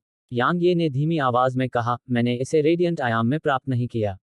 मैंने भी यही सोचा था। बूढ़े आदमी ने आगे कहा, क्या तुम इस आयाम से बाहर से हो या निचले आयामों में से किसी से? यांग ये ने उत्तर दिया, निचले आयाम। बूढ़े आदमी ने दूसरा सवाल पूछा, ड्रैगन कबीले के उस विशेषज्ञ ने तुम्हें अपनी विरासत क्यों दी? यांग ये ने एक पल के लिए गहराई से सोचा और जवाब दिया, मैंने उसकी परीक्षा पास कर ली और इसे प्राप्त कर लिया। बेशक वह इसे ड्रैगन कबीले के सदस्यों को देना चाहता था, लेकिन मेरी उस दुनिया में ड्रैगन कबीला बहुत कमजोर था और कोई भी उसकी परीक्षा पास नहीं कर सकता था। अंत में उसके पास इसे मुझे देने के अलावा कोई विकल्प नहीं था और उसे उम्मीद थी कि मैं भविष्य में ड्रैगन कबीले की मदद करूंगा। तो यही कारण है। बूढ़े व्यक्ति ने हल्के से सिर हिलाया, भले ही वह ड्रैगन रेडियंट आयाम में मेरे ड्रैगन कबीले के समान वंश से न हो, फिर भी वह ड्रैगन कबीले का सदस्य था। मैं उसकी पसंद का सम्मान करता हूँ। यह सुनकर यांग ये ने राहत की सांस ली। इस बीच बूढ़े व्यक्ति ने यांग ये से फिर पूछा, लेकिन आपने वह स्थिति क्यों बनाई, ड्रैगन के वंशज? यांग ये ने बूढ़े आदमी के पीछे काले ड्रैगन को देखा और कहा, मेरा ड्रैगन कबीले को नाराज करने का कोई इरादा नहीं है। मैं बस उसे मारना नहीं चाहता था और इसीलिए मैंने ऐसी रणनीति अपनाई। मुझे मार डालोगे? काला ड्रैगन ठंडी हंसी हंसा, मुझे लगता है कि ऐसा इसलिए हुआ क्योंकि तुम्हें डर था कि मैं तुम्हें मार डालूंगा। यांग ये ने अपना दाहिना हाथ हिलाया और 3 छायादार आकृतियां यांग ये के सामने प्रकट हुईं। उस दिन तुम्हें मारना मेरे लिए बिल्कुल भी मुश्किल नहीं होता। भले ही हम उस समय दुश्मन थे, मैंने तुम्हें नहीं मारा क्योंकि मैं ड्रैगन कबीले के एक विशेषज्ञकारिणी हूँ। हालांकि तुमने मेरे खिलाफ जाने पर जोर दिया, इसलिए मेरे पास तुम्हें छोड़ने के लिए इस तरह की विधि का उपयोग करने के अलावा कोई विकल्प नहीं था। यांग ये झूठ बोल रहा था, बेशक। आखिरकार उसे अभी तक ये तलवार सेवक नहीं मिले थे। अगर उसके पास ये छायादार आकृतियां होती तो वह काले ड्रैगन को अलग कर देता। काले ड्रैगन की अभिव्यक्ति थोड़ी बदल गई जब उसने उन 3 छायादार आकृतियों को देखा। उसने उम्मीद नहीं की थी कि यांग ये के पास वास्तव में 3 संत दायरे की कठपुतलियां हैं। हालांकि उसे अपनी क्षमता पर भरोसा था, लेकिन वह अकेले 3 संतों से लड़ने के मामले में आश्वस्त नहीं था। इसके अलावा वे 3 संत दायरे की कठपुतलियां स्पष्ट रूप से साधारण संत नहीं थीं। क्या उस आदमी ने वाकई वह पद बनाया था जिसके बारे में उसने कहा था, सिर्फ इसलिए क्योंकि वह मुझे मारना नहीं चाहता था? ऐसा विचार अचानक काले ड्रैगन के दिमाग में आया था, लेकिन उसे इसे बाहर निकालने में ज्यादा समय नहीं लगा। उसके अंतर्ज्ञान ने उसे बताया कि यांग ये उसे धोखा दे रहा है, ठीक वैसे ही जैसे यांग ये ने उस दिन किया था। निर्जीव आत्माएं। अचानक बूढ़े आदमी ने कहा, वे निर्जीव आत्माएं हैं जिन्हें केवल नेदर पवेलियन ही बना सकता है। आपके पास वे क्यों हैं? इसके अलावा आप उन्हें नियंत्रित भी कर सकते हैं। निर्जीव आत्माएं। तो क्या इन छायादार आकृतियों को निर्जीव आत्माएं कहा जाता है? यांग ये एक पल के लिए चुप रहा, फिर उसने कहा, मैंने उन्हें संयोग से प्राप्त किया। वह स्वाभाविक रूप से यह नहीं कह सकता था कि उसने उन्हें लिया था। उसे अभी कम प्रोफाइल रखना था। बूढ़ा आदमी चुपचाप यांग ये को देखता रहा। यांग ये ने धीरे से अपनी मुट्ठियां भींच लीं, जबकि उसके भीतर गहन ऊर्जा प्रवाहित होने लगी। अचानक बूढ़े आदमी ने भौहें सिकुड़ी और फिर उसने आसमान की ओर देखा। वह एक पल के लिए गहराई से सोचता रहा, फिर उसकी आकृति वहीं गायब हो गई। Dot dot dot. ऊंचे आसमान में बूढ़े आदमी से कुछ ही दूरी पर एक सफेद पोशाक पहने एक महिला खड़ी थी। बूढ़े आदमी ने धीमी आवाज में पूछा, तुम कौन हो? केंद्रीय दिव्य प्रांत में वापस जाओ। महिला की आवाज निर्विवाद थी। बूढ़े आदमी की आंखें थोड़ी सिकुड़ गईं, कोई भी मेरे ड्रैगन कबीले को आदेश नहीं दे सकता, तो मैं प्रथम हो जाऊंगी। जैसे ही उसने बोलना समाप्त किया, ऐसा लगा कि उसने कुछ भी नहीं किया है, लेकिन पूरा क्षेत्र तुरंत विकृत होना शुरू हो गया। तुम ही हो जो दुनिया भर में घूमती हो, औरत। बूढ़े आदमी ने उसे आश्चर्य से देखा। इस समय उसकी आंखों में तिरस्कार का एक टुकड़ा भी नहीं बचा था और केवल एक गंभीर और भयभीत अभिव्यक्ति थी। महिला ने कुछ नहीं कहा, जबकि पूरा क्षेत्र चरम सीमा तक विकृत हो गया था। आसपास की जगह में इस हलचल के बल से बूढ़े आदमी के पूरे शरीर में दरारें गूंजने लगी और ऐसा लग रहा था कि वह टुकड़ों में फटने वाला है। गर्जन। बूढ़े व्यक्ति ने जैसे ही अपना रूप बदला, वह जोर से दहाड़ने लगा और फिर एक विशाल बैंगनी सोने का ड्रैगन जो लगभग 30 किलोमीटर लंबा था, वहां प्रकट हुआ। Dot dot dot. Welkin Wolf Peak के शीर्ष पर यांग ये की भौहें सिकुड़ी हुई थीं और उसकी आंखों में हैरानी भरी हुई थी। उसने देखा था कि बूढ़े आदमी ने उसके प्रति हत्या का इरादा जगाया था, लेकिन बूढ़ा आदमी अचानक किसी अज्ञात कारण से चला गया था। युवक और काले ड्रैगन के चेहरे पर भी तनाव था। यांग ये की तरह ही उनकी आंखें भी हैरानी से भरी हुई थीं। जाहिर है, उन्हें नहीं पता था कि बूढ़ा आदमी अचानक क्यों चला गया था। कुछ देर की खामोशी के बाद भूरे रंग की पोशाक पहने युवक अचानक यांग ये के पास आया। लगता है कि तुम्हारा शरीर अच्छी तरह से विकसित किया गया है, क्यों न हम थोड़ी प्रतिस्पर्धा करें? लाओ इसे। यांग ये ने मना नहीं किया। यहां तक उसे भी नहीं पता था कि उसका शरीर किस स्तर पर था। क्योंकि साधारण राक्षस जानवर और यहाँ तक संत क्षेत्र के राक्षस जानवर भी उसकी शारीरिक शक्ति की तुलना नहीं कर सकते थे। फिर भी अब ड्रैगन कबीले का एक सदस्य, जो दुनिया भर में बेजोड़ शारीरिक शक्ति रखने के लिए जाना जाता था, उसके सामने खड़ा था। वह देखना चाहता था कि ड्रैगन कबीले के सदस्य की तुलना में उसकी शारीरिक शक्ति कैसी है। भूरे वस्त्र पहने युवक ने कहा, चलिए। यांग ये ने मना नहीं किया। उसका चेहरा तुरंत सामने आ गया और उसने भूरे रंग के लबादे वाले युवक की तरफ मुक्का मारा। टकराना, एक विस्फोट हुआ और फिर यांग ये लगभग 1 किलोमीटर तक बार बार पीछे की ओर चला गया। जहां तक वस्त्र पहने युवक का प्रश्न है, वह तो बिल्कुल भी नहीं हिला। यांग यी की पुतलियां सिकुड़ गईं, क्योंकि वह अभी तक यह भी स्पष्ट रूप से नहीं समझ पाया था कि युवक ने अभी अभी कैसे हमला किया था। उस आदमी की शारीरिक शक्ति और गति उसकी अपनी शक्ति से कहीं अधिक थी। लेकिन वह युवक तो केवल एक उच्च पदस्थ अर्धसंत था। तुम्हारी ताकत बहुत कमजोर है, लेकिन तुम्हारी ताकत पर नियंत्रण भी बुरा नहीं है। युवक ने आगे कहा, आओ आगे बढ़ते हैं। अपनी पूरी ताकत लगाओ और मुझे दिखाओ कि तुम्हारा शरीर कितना मजबूत है। यांग ये ने धीरे से अपनी दाहिनी मुट्ठी भींची और फिर वह फिर से आगे बढ़ा। इस बार उसने पीछे नहीं हटना चाहा।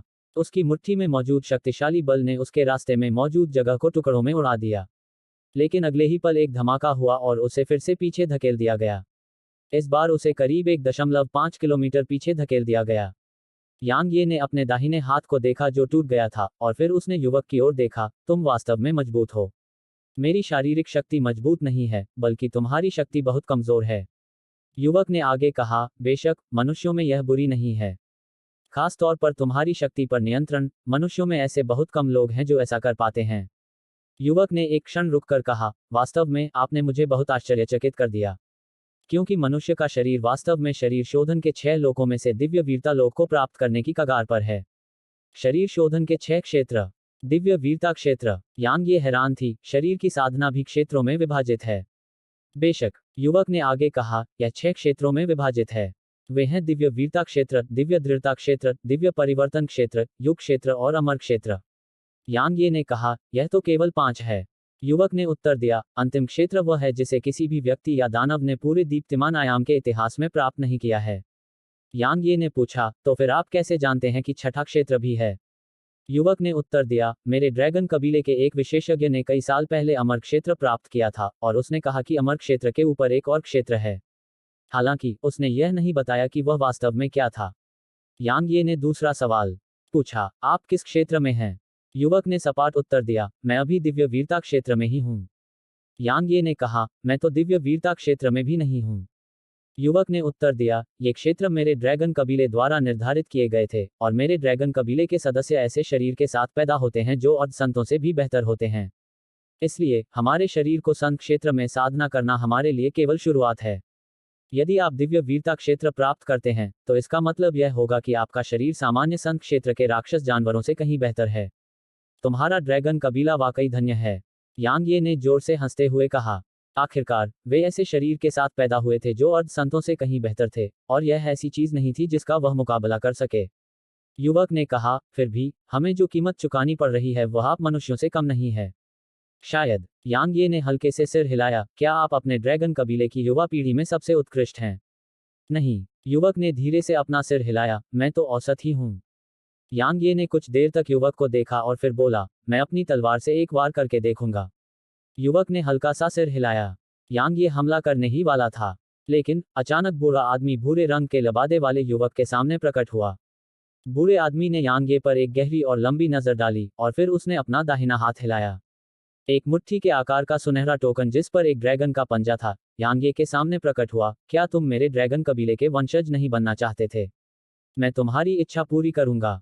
भले ही तुम उस कमांड टोकन के साथ मेरे ड्रैगन कबीले के सदस्यों को कमांड नहीं कर सकते, लेकिन अगर तुम उन्हें वह कमांड टोकन दिखाते हो तो मेरे ड्रैगन कबीले का कोई भी सदस्य तुम्हारे खिलाफ कार्रवाई नहीं करेगा। इसके अलावा मुझे उम्मीद है कि मैं तुम्हारे बारे में कोई खबर नहीं सुनूंगा। यांग ये ड्रैगन को मारते हुए। जैसे ही उसने बोलना समाप्त किया, बूढ़े व्यक्ति ने अपना दाहिना हाथ हिलाया और फिर वह भूरे वस्त्र पहने युवक और काले ड्रैगन के साथ गायब हो गया। 20,000 किलोमीटर से अधिक दूर। काले ड्रैगन ने पूछा, कुलपति, उसके पास हमारे ड्रैगन कबीले का रक्त वंश है। अगर वह हमारे ड्रैगन कबीले के खिलाफ काम करता है, तो हमारे कबीले के कई ड्रैगन उसके सामने टिक नहीं पाएंगे। तो आपने उसे क्यों नहीं मारा? अगर हम उसे मार देंगे तो हम वापस नहीं आ सकेंगे। बूढ़े आदमी ने जैसे ही बोलना समाप्त किया, उसके मुंह से खून की एक धार बह निकली। भूरे वस्त्र पहने युवक और काला ड्रैगन आश्चर्यचकित रह गए। अब से पाइन प्रांत में जल्दबाजी में कदम मत रखना। अध्याय 1045 यांग ये। यहाँ से चले जाओ। पहाड़ की चोटी पर यांग ये काफी चकित था क्योंकि वह अपने हाथ में पकड़े गए कमांड टोकन को देख रहा था। आखिरकार ड्रैगन कबीले के कुलपति ने वास्तव में उसे ड्रैगन कबीले का वंशज होने की अनुमति दी थी। इस सब में कुछ गड़बड़ है। यांग ये की आंखें थोड़ी सिकुड़ गईं जबकि उसकी आंखों में घबराहट के भाव देखे जा सकते थे। वह समझ गया था कि बूढ़े आदमी ने उसके प्रति हत्या का इरादा जगाया था। लेकिन वह हैरान था क्योंकि बूढ़े आदमी का रवैया जाने और वापस आने पर बदल गया था। न केवल बूढ़े आदमी ने उसे नहीं मारा था, बल्कि बूढ़े आदमी ने उसे यह कमांड टोकन भी दिया था। जब वह बूढ़ा आदमी चला गया तो क्या हुआ? यांग ये ने आसमान की ओर देखा। आकाश में एक बिंदु पर, जिसे यांग ये नहीं देख सकता था, एक सफेद पोशाक में एक महिला यांग ये को देख रही थी। काफी समय बीत गया, इससे पहले कि वह प्रकाश की किरण में परिवर्तित हो गई और फिर वहां से गायब हो गई। डॉट डॉट डॉट नीचे जमीन पर यांग ये ने अपनी नजरें हटा लीं। वह बहुत देर तक सोचता रहा, फिर भी उसे समझ नहीं आया कि बूढ़े आदमी ने अचानक अपना फैसला क्यों बदल दिया। आखिरकार यांग ये ने इस बारे में सोचना बंद कर दिया, क्योंकि चाहे जो भी हो, यह एक अच्छी बात थी। इस समय अपनी ताकत में सुधार करना उसके लिए सबसे महत्वपूर्ण था। इसलिए यांग ये पैर मोड़कर बैठ गया और उसने तारकीय ऊर्जा को अपने शरीर में खींचना शुरू कर दिया। अंतरिक्ष से अनगिनत तारकीय ऊर्जा की धाराएं बरसीं और वे यांग ये के शरीर में प्रवेश कर गईं। चूंकि वह तारकीय ऊर्जा का उपयोग खुद को संयमित करने के लिए करना चाहता था, इसलिए उसने तारकीय ऊर्जा को आत्मसात करने के लिए अपनी बैंगनी गहन ऊर्जा को प्रसारित नहीं किया था। ऐसी परिस्थितियों में उसे तारकीय ऊर्जा से प्रतिक्रिया का सामना करना पड़ता। सौभाग्य से वह इसके लिए तैयार था। यद्यपि उसने स्वयं को मानसिक रूप से तैयार कर लिया था, फिर भी वह उस पीड़ा से नहीं बच सका जो उसने इस प्रतिक्रिया से अनुभव की थी। हालांकि उन्होंने इसे बलपूर्वक सहन किया। केवल सबसे बुरा अनुभव करके ही कोई सर्वश्रेष्ठ बन सकता है। यह सिद्धांत उसे तब समझ में आया था जब वह इतने साल पहले लेबर डिसिप्लिन में था। उसने सोचा था कि उसका शरीर साधना का काम बुरा नहीं था, या यूं कहें कि उसने सोचा था कि उसका शरीर बहुत मजबूत है। लेकिन जब वह भूरे रंग के वस्त्र पहने युवक से मिला, तो उसे एहसास हुआ कि उसने शरीर साधना के मार्ग पर अभी अभी कदम रखा है। उनकी साधना का मुख्य केंद्र तलवार था, लेकिन उन्होंने देखा कि शरीर की साधना तलवार दाव से जरा भी कम नहीं थी। बेशक इसे तलवार दाव से ज्यादा मजबूत नहीं कहा जा सकता। मुख्य बात यह थी कि जब उनका शरीर मजबूत होता था तो यह उनके लिए बेहद फायदेमंद होता था। आखिरकार अतीत में ऐसे कई मौके आए थे जब उन्होंने युद्ध जीतने के लिए अपने शरीर पर भरोसा किया था। खास तौर पर तब जब वह रहस्यमयी महिला के साथ उस दुनिया में था। अगर उसके पास शक्तिशाली भौतिक शरीर नहीं होता, तो शायद अब तक उसकी मौत हो चुकी होती। शुरुआत में यांग ये ने बहुत ज्यादा तारकीय ऊर्जा नहीं खींची, बल्कि धीरे धीरे इसकी मात्रा बढ़ा दी। उसे अपने शरीर को उस दर्द के आदी होने देना था जो प्रतिक्रिया से आया था। अन्यथा उसे डर था कि वह दर्द से बेहोश हो सकता है। फिर भी उस छोटी सी तारकीय ऊर्जा ने उसे पीड़ा से अभिभूत कर दिया। वह केवल अपने दांत पीसकर और दृढ़ रहकर ही ऐसा कर सकता था। दिन ब दिन बीतते गए। इस समय यांग ये जो पहले दर्द से अभिभूत थी, धीरे धीरे उस दर्द की आदी हो गई थी जो तारकीय ऊर्जा को अवशोषित करने के प्रतिघात से आता था। इस दौरान यांग ये का शरीर और भी मजबूत होता गया क्योंकि तारकीय ऊर्जा ने उसे संयमित किया। हालांकि उसने रुकना नहीं छोड़ा और हर रात अपने अंदर और भी अधिक तारकीय ऊर्जा खींचना जारी रखा।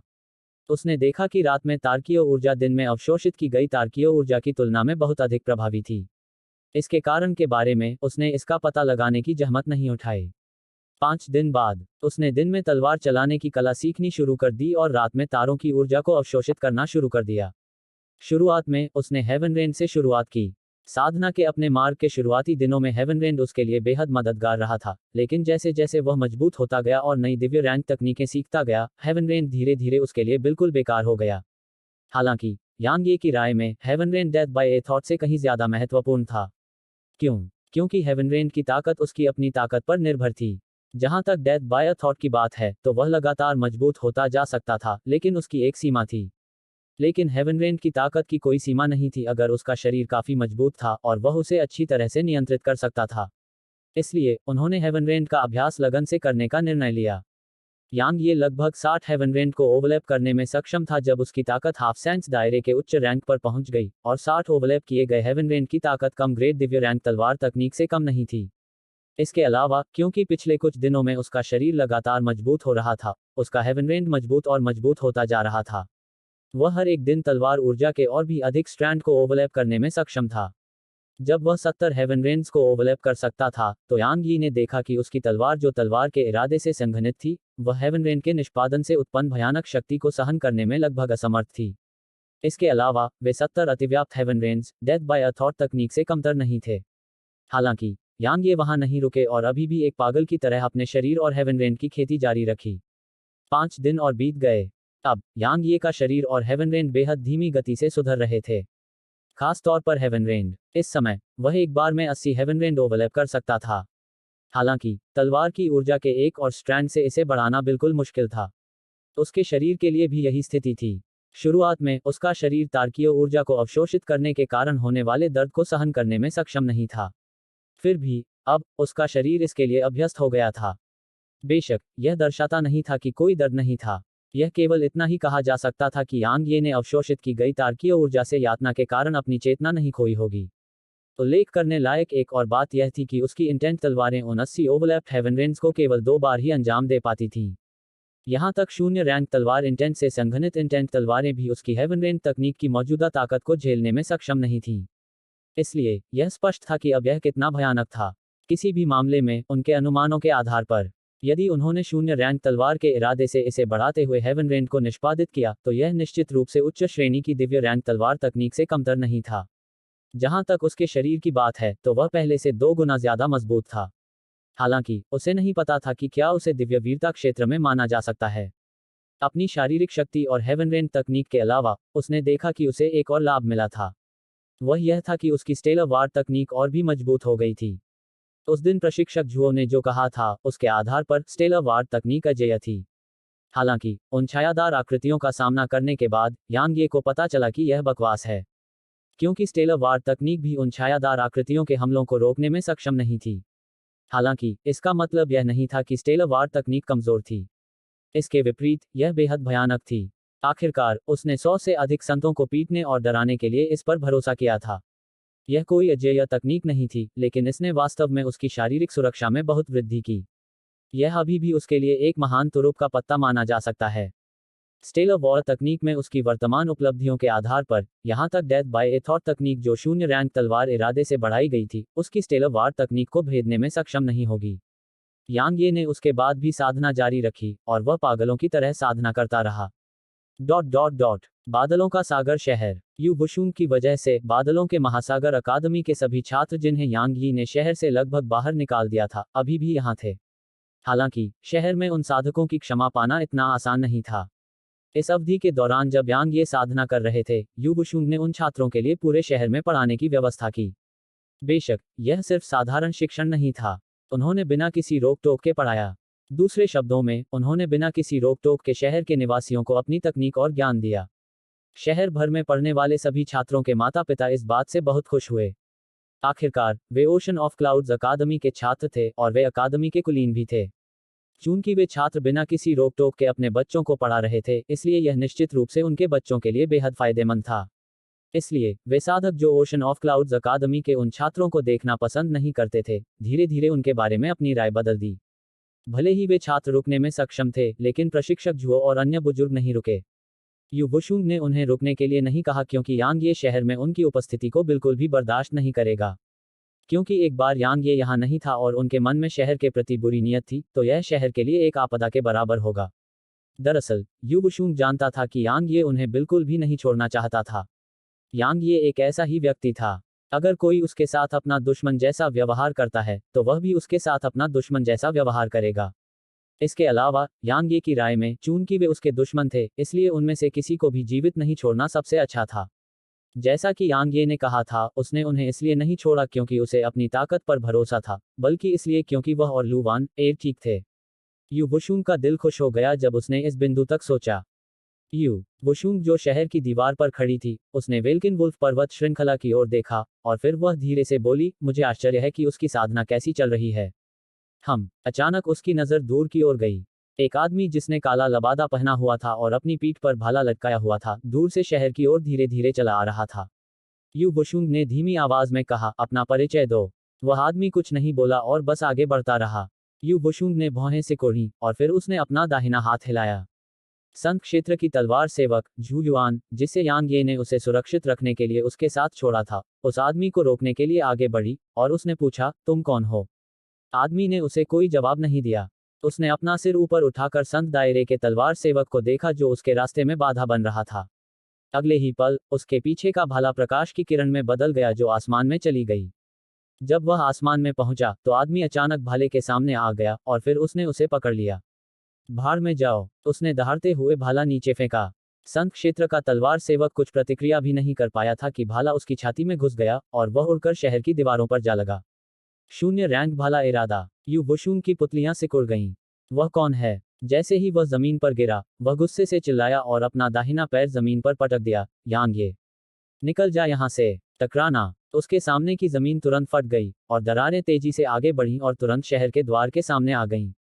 टकराना। शहर के द्वार फटकर टूट गए। उस आदमी और नष्ट हो चुके शहर के द्वारों के बीच 1 किलोमीटर से भी अधिक लंबी अथाह खाई बन गई थी।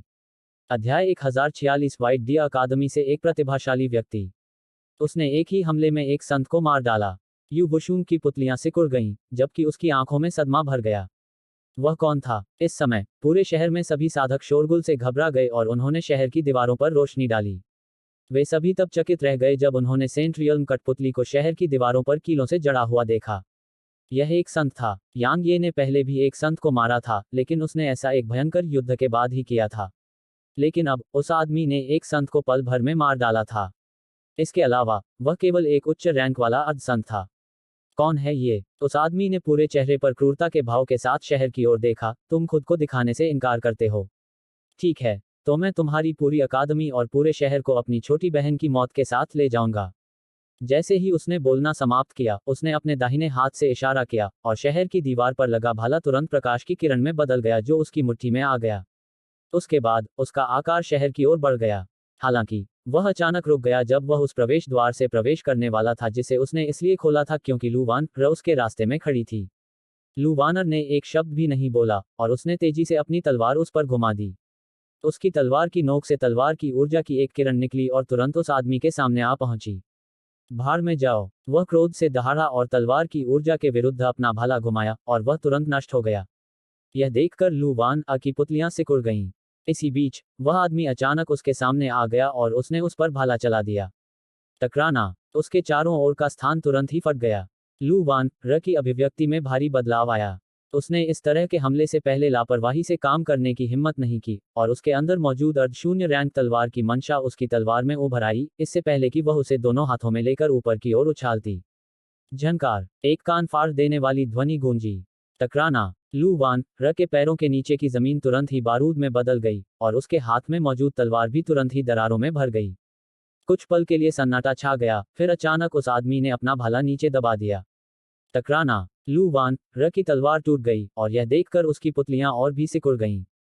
सौभाग्य से उसकी प्रतिक्रिया बिल्कुल भी धीमी नहीं थी और वह उसी समय किनारे की ओर खिसक गई और उस घातक प्रहार से बच गई जिस क्षण उसकी तलवार टूट गई थी। हालांकि जब वह पीछे हटने वाली थी तो उस आदमी का भाला उसके पेट पर क्षैतिज रूप से लगा।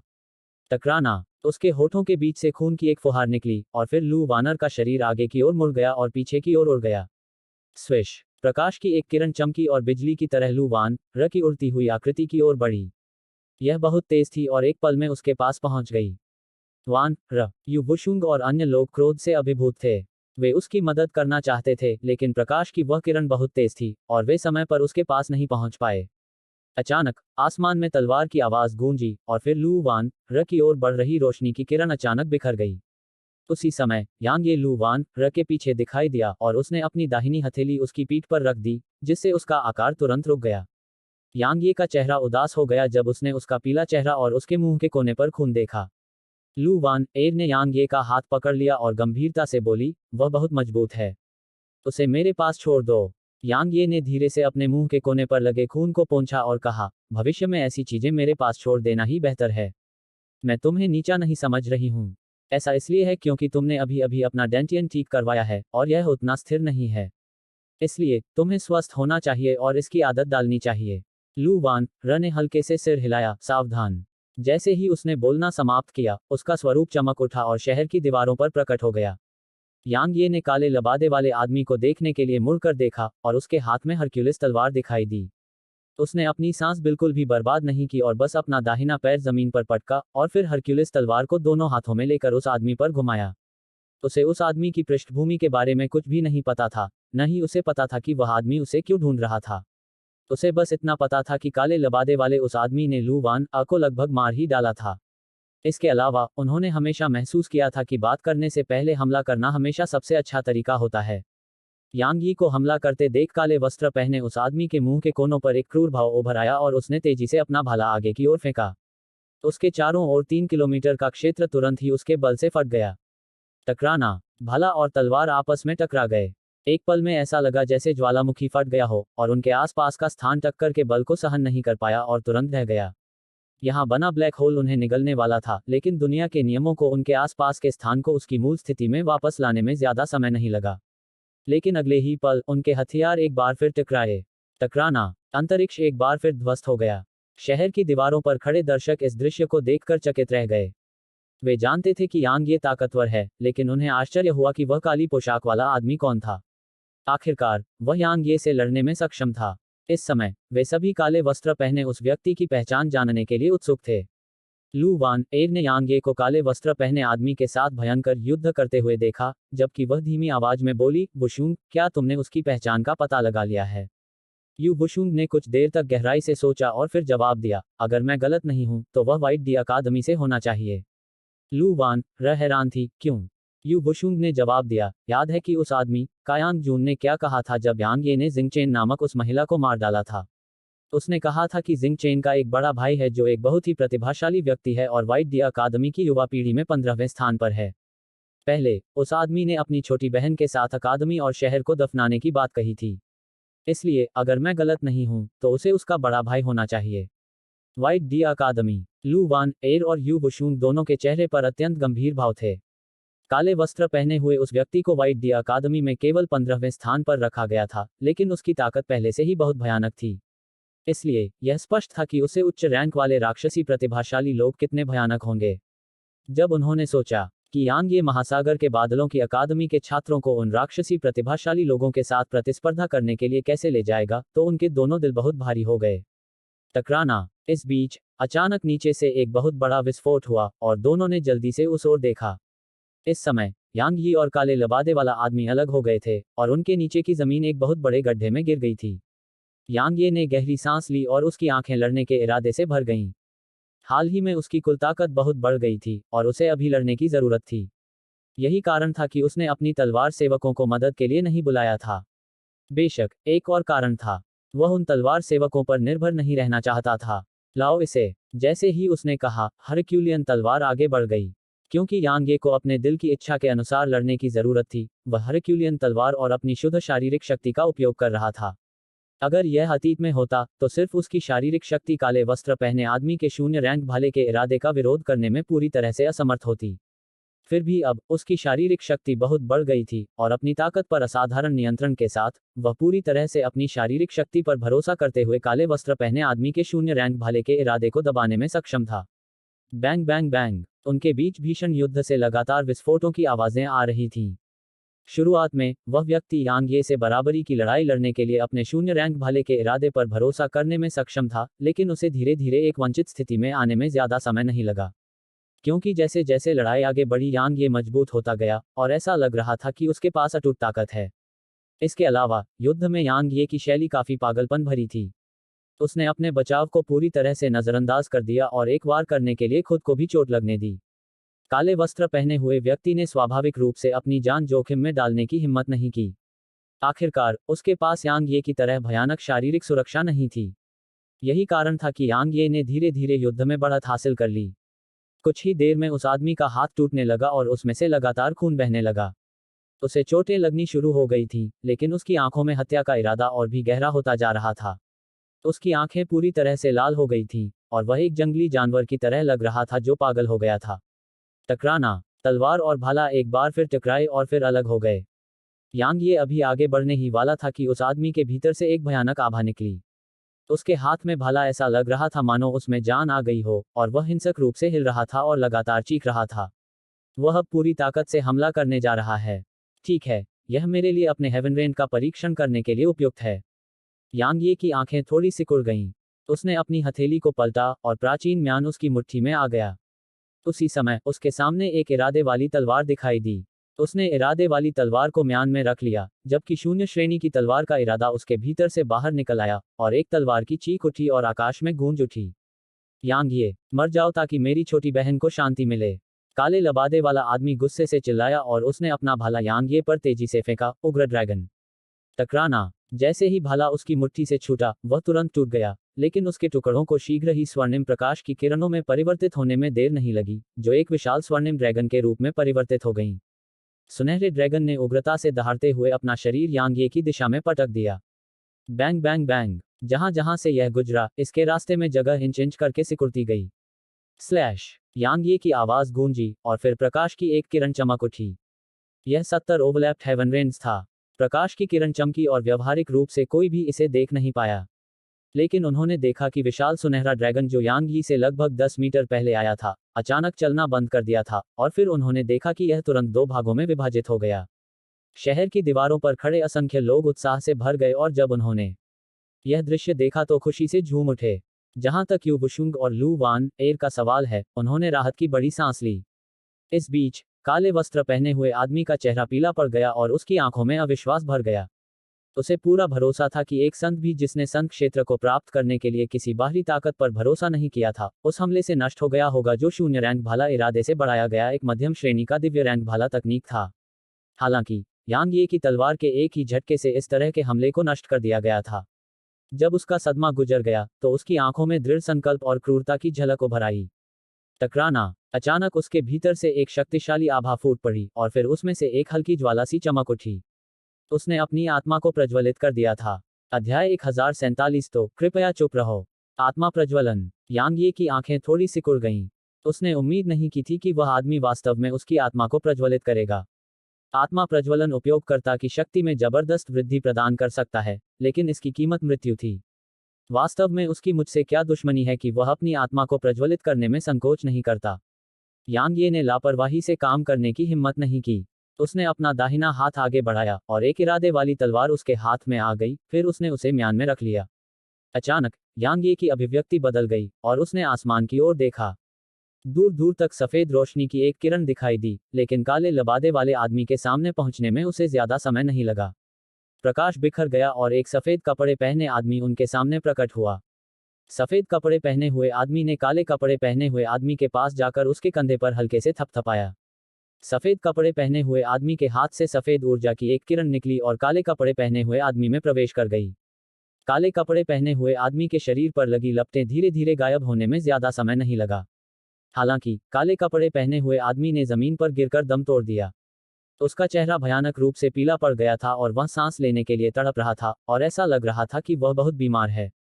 काले वस्त्र पहने आदमी ने सफेद वस्त्र वाले आदमी को घूरते हुए कहा, तुमने मुझे क्यों रोका? सफेद कपड़े पहने आदमी ने उदासीनता से कहा, तुम्हें बदला लेने का मौका मिलेगा। अपनी आत्मा को जलाने जैसा बेवकूफाना काम क्यों करना? उसने जिंग चेन को मार डाला। काले लबादे वाला आदमी भयंकर आवाज में बोला, और वह एक दहाड़ता हुआ जंगली जानवर लग रहा था। उसने जिंग चेन को मार डाला।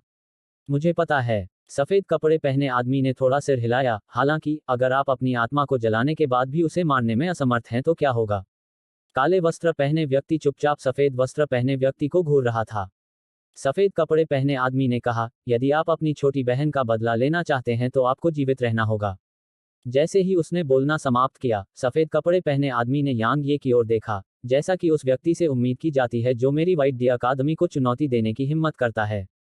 आपकी ताकत बिल्कुल भी खराब नहीं है, लेकिन क्या आप एक महिला के खिलाफ इतना निर्दयी होकर कुछ ज्यादा ही नहीं चले गए? एक महिला। यांग ये ने अपना सिर हिलाया। मेरी राय में, जब तक कोई मेरा दुश्मन है, तब तक इससे कोई फर्क नहीं पड़ता कि वह महिला है या नहीं। मैं बिना किसी हिचकिचाहट के उन सभी को मार डालूंगा। आखिरकार, अगर मैं कमजोर होता, तो शायद मेरी अकादमी और शहर की महिलाएं मरतीं। उस समय, क्या आप आगे बढ़कर मेरी अकादमी और शहर की महिलाओं के लिए न्याय की मांग करेंगे?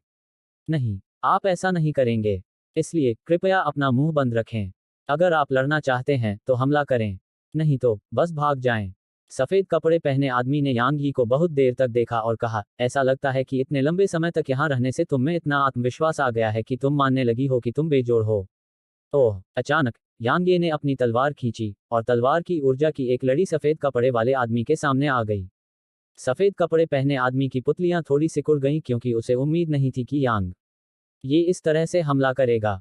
लेकिन उसकी प्रतिक्रिया बिल्कुल भी धीमी नहीं थी और जैसे ही यांग ये ने अपनी तलवार खींची, उसके शरीर से सफेद रोशनी की किरण निकल पड़ी। टकराना, एक बहुत बड़ा धमाका हुआ। सफेद रोशनी बिखर गई और सफेद कपड़े वाला आदमी 10 कदम पीछे हट गया। सफेद कपड़े पहने आदमी की आंखें थोड़ी सिकुड़ गईं और उनमें हत्या की मंशा प्रकट हुई। हालांकि यांग ये ने उन पर कोई ध्यान नहीं दिया और वह बस पलट कर चला गया। वह कुछ देर के लिए चला गया, फिर अचानक रुका और बोला, 2 वजह हैं कि मैं तुम दोनों को क्यों नहीं मार रहा हूं। सबसे पहले, तुम दोनों के साथ काम करने के बाद मेरे पास तुम्हारे सीनियर्स का सामना करने का खेल खेलने का समय नहीं है। दूसरी बात, मुझे लॉ फैक्शन तक संदेश पहुंचाने में मदद करो। मैं व्हाइट डी अकादमी में होने वाली प्रतियोगिता के लिए समय पर पहुंच जाऊंगा। क्या लॉ फैक्शन मुझे मारना और ओशन ऑफ क्लाउड्स अकादमी को नष्ट नहीं करना चाहता? अगर तुम में क्षमता है तो बेझिझक मेरे पास आओ। सफेद कपड़े पहने आदमी के मुंह के कोनों पर उपहास की झलक दिख रही थी। कितनी हास्यास्पद बात है। तुम वास्तव में मेरी व्हाइट डी अकादमी के खिलाफ जाने की सोच रहे हो। ठीक है, हम तुम्हारा इंतजार करेंगे। हम तुम्हारे अकादमी के छात्रों के साथ आने का इंतजार करेंगे। यांग ये, हम जानते हैं कि तुम समय खरीदने की कोशिश कर रहे हो ताकि हम अभी ओशन ऑफ क्लाउड्स अकादमी के खिलाफ कार्रवाई न करें। चिंता मत करो, हम इसकी अनुमति देंगे।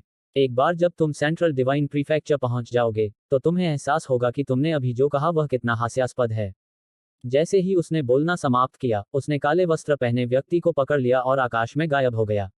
उन दोनों के चले जाने के बाद प्रकाश की 2 किरणें चमकी और फिर ताओवादी गो और जियान वुचेन यांग ये के सामने प्रकट हुए। जियान वुचेन ने धीमी आवाज में कहा, क्या आप भविष्य में सचमुच व्हाइट डी अकादमी में जाने वाले हैं? यांग ये ने सिर हिलाया, मेरे पास कोई विकल्प नहीं है। उसके पास वास्तव में कोई विकल्प नहीं था। अगर वह नहीं जाता, तो अकादमी और शहर निश्चित रूप से नष्ट हो जाते, जबकि व्हाइट डी अकादमी के विशेषज्ञ उसका पीछा करते। उसे वहां जाना था, कानून गुट के राक्षसी प्रतिभाशाली लोगों को हराना था और व्हाइट डी अकादमी के उच्च अधिकारियों की स्वीकृति प्राप्त करनी थी। तभी वह, अकादमी और शहर सुरक्षित हो सकते थे। दूसरे लोग सिर्फ उन्हीं की मदद करते हैं जो उनकी नज़र में मूल्यवान होते हैं। वह अपनी योग्यता साबित करने के लिए व्हाइट डी अकादमी जा रहा था। जियान वुचेन ने धीमी आवाज में कहा, वह जगह आपके सोचने से कहीं ज्यादा डरावनी है। मुझे पता है। यांग ये ने सिर हिलाया और फिर उसने जियान वुचेन को देखा और कहा, मैं प्राचीन तलवार स्कूल से हटने का इरादा रखता हूँ। जियान वुचेन और दाओइस्ट गु के हाव भाव थोड़े बदल गए। थोड़ी देर बाद जियान वुचेन ने अपना सिर हिलाया, मुझे पता है कि तुम हमें अपने साथ घसीटना नहीं चाहते, लेकिन क्या तुम समझते हो कि यह हमारे प्राचीन तलवार स्कूल के लिए भी एक अवसर है? भले ही तुम महासागर के बादलों की अकादमी के डीन हो, लेकिन तुम अंत में हमारे प्राचीन तलवार स्कूल के शिष्य हो। अगर तुम वाकई उस प्रतियोगिता के दौरान शानदार प्रदर्शन करते हो, तो हमारे प्राचीन तलवार स्कूल को भी इससे फायदा होगा। यांग ये ने धीमी आवाज में कहा, लेकिन मैं तलवार स्कूल में भी विपत्ति ला सकता हूँ। जियान वुचेन ने कहा, यदि हम कठिन समय में एक साथ नहीं रहेंगे, तो हम अपना गौरव कैसे साझा कर सकते हैं?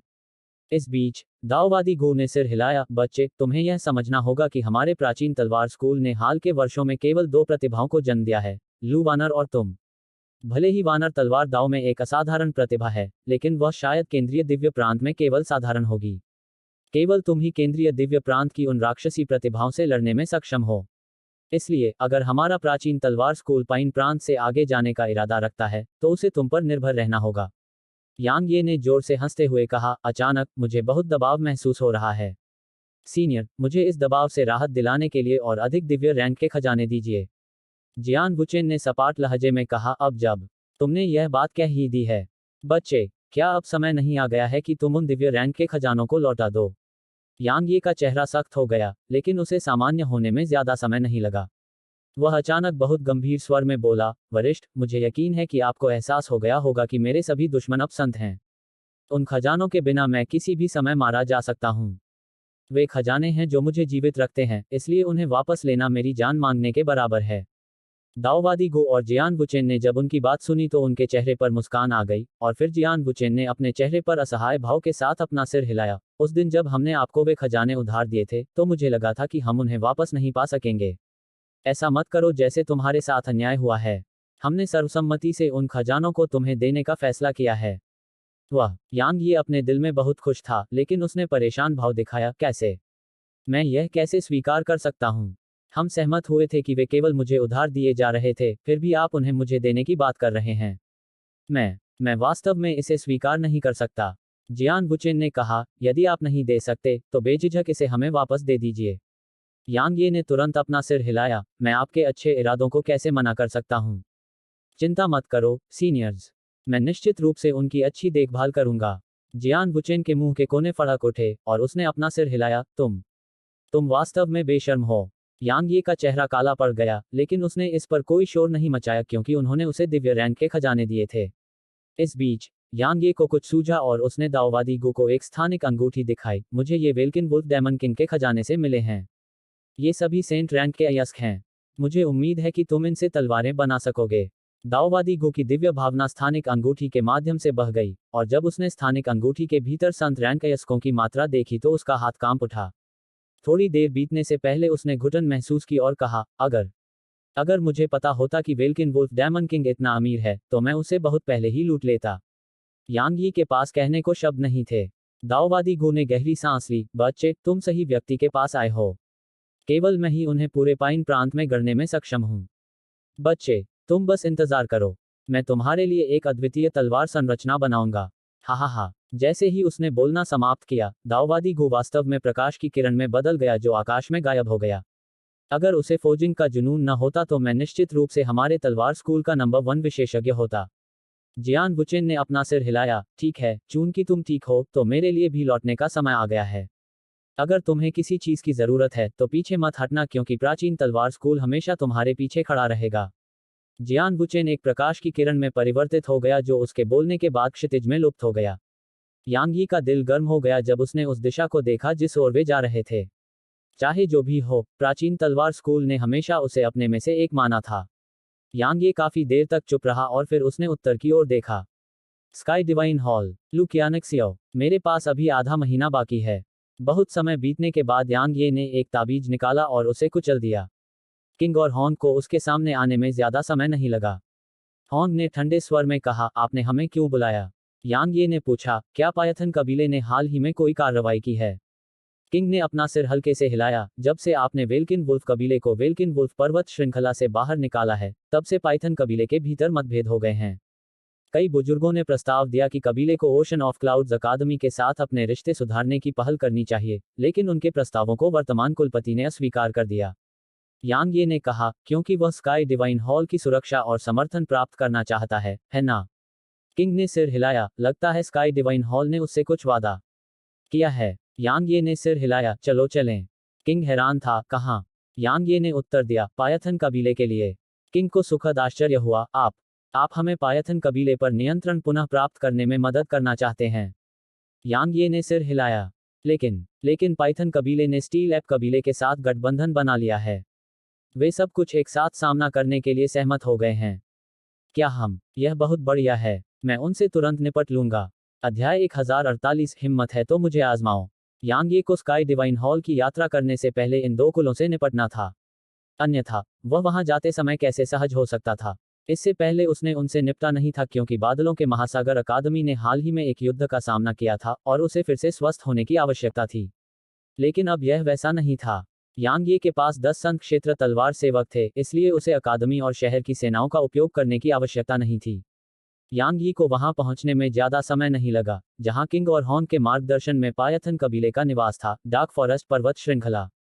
वे अभी यहां पहुंचे ही थे कि एक अधेड़ उम्र का आदमी और 6 बूढ़े आदमी उनके सामने आ गए। मैदान का नेतृत्व कर रहे मध्यम आयु वर्ग के व्यक्ति ने उदास होकर कहा, लेंग किंग, लेंग होंग, तुम दोनों ने वास्तव में वापस आने का साहस किया। किंग ने कहा, वह पायथन कबीले का वर्तमान मुखिया वांग मांग है।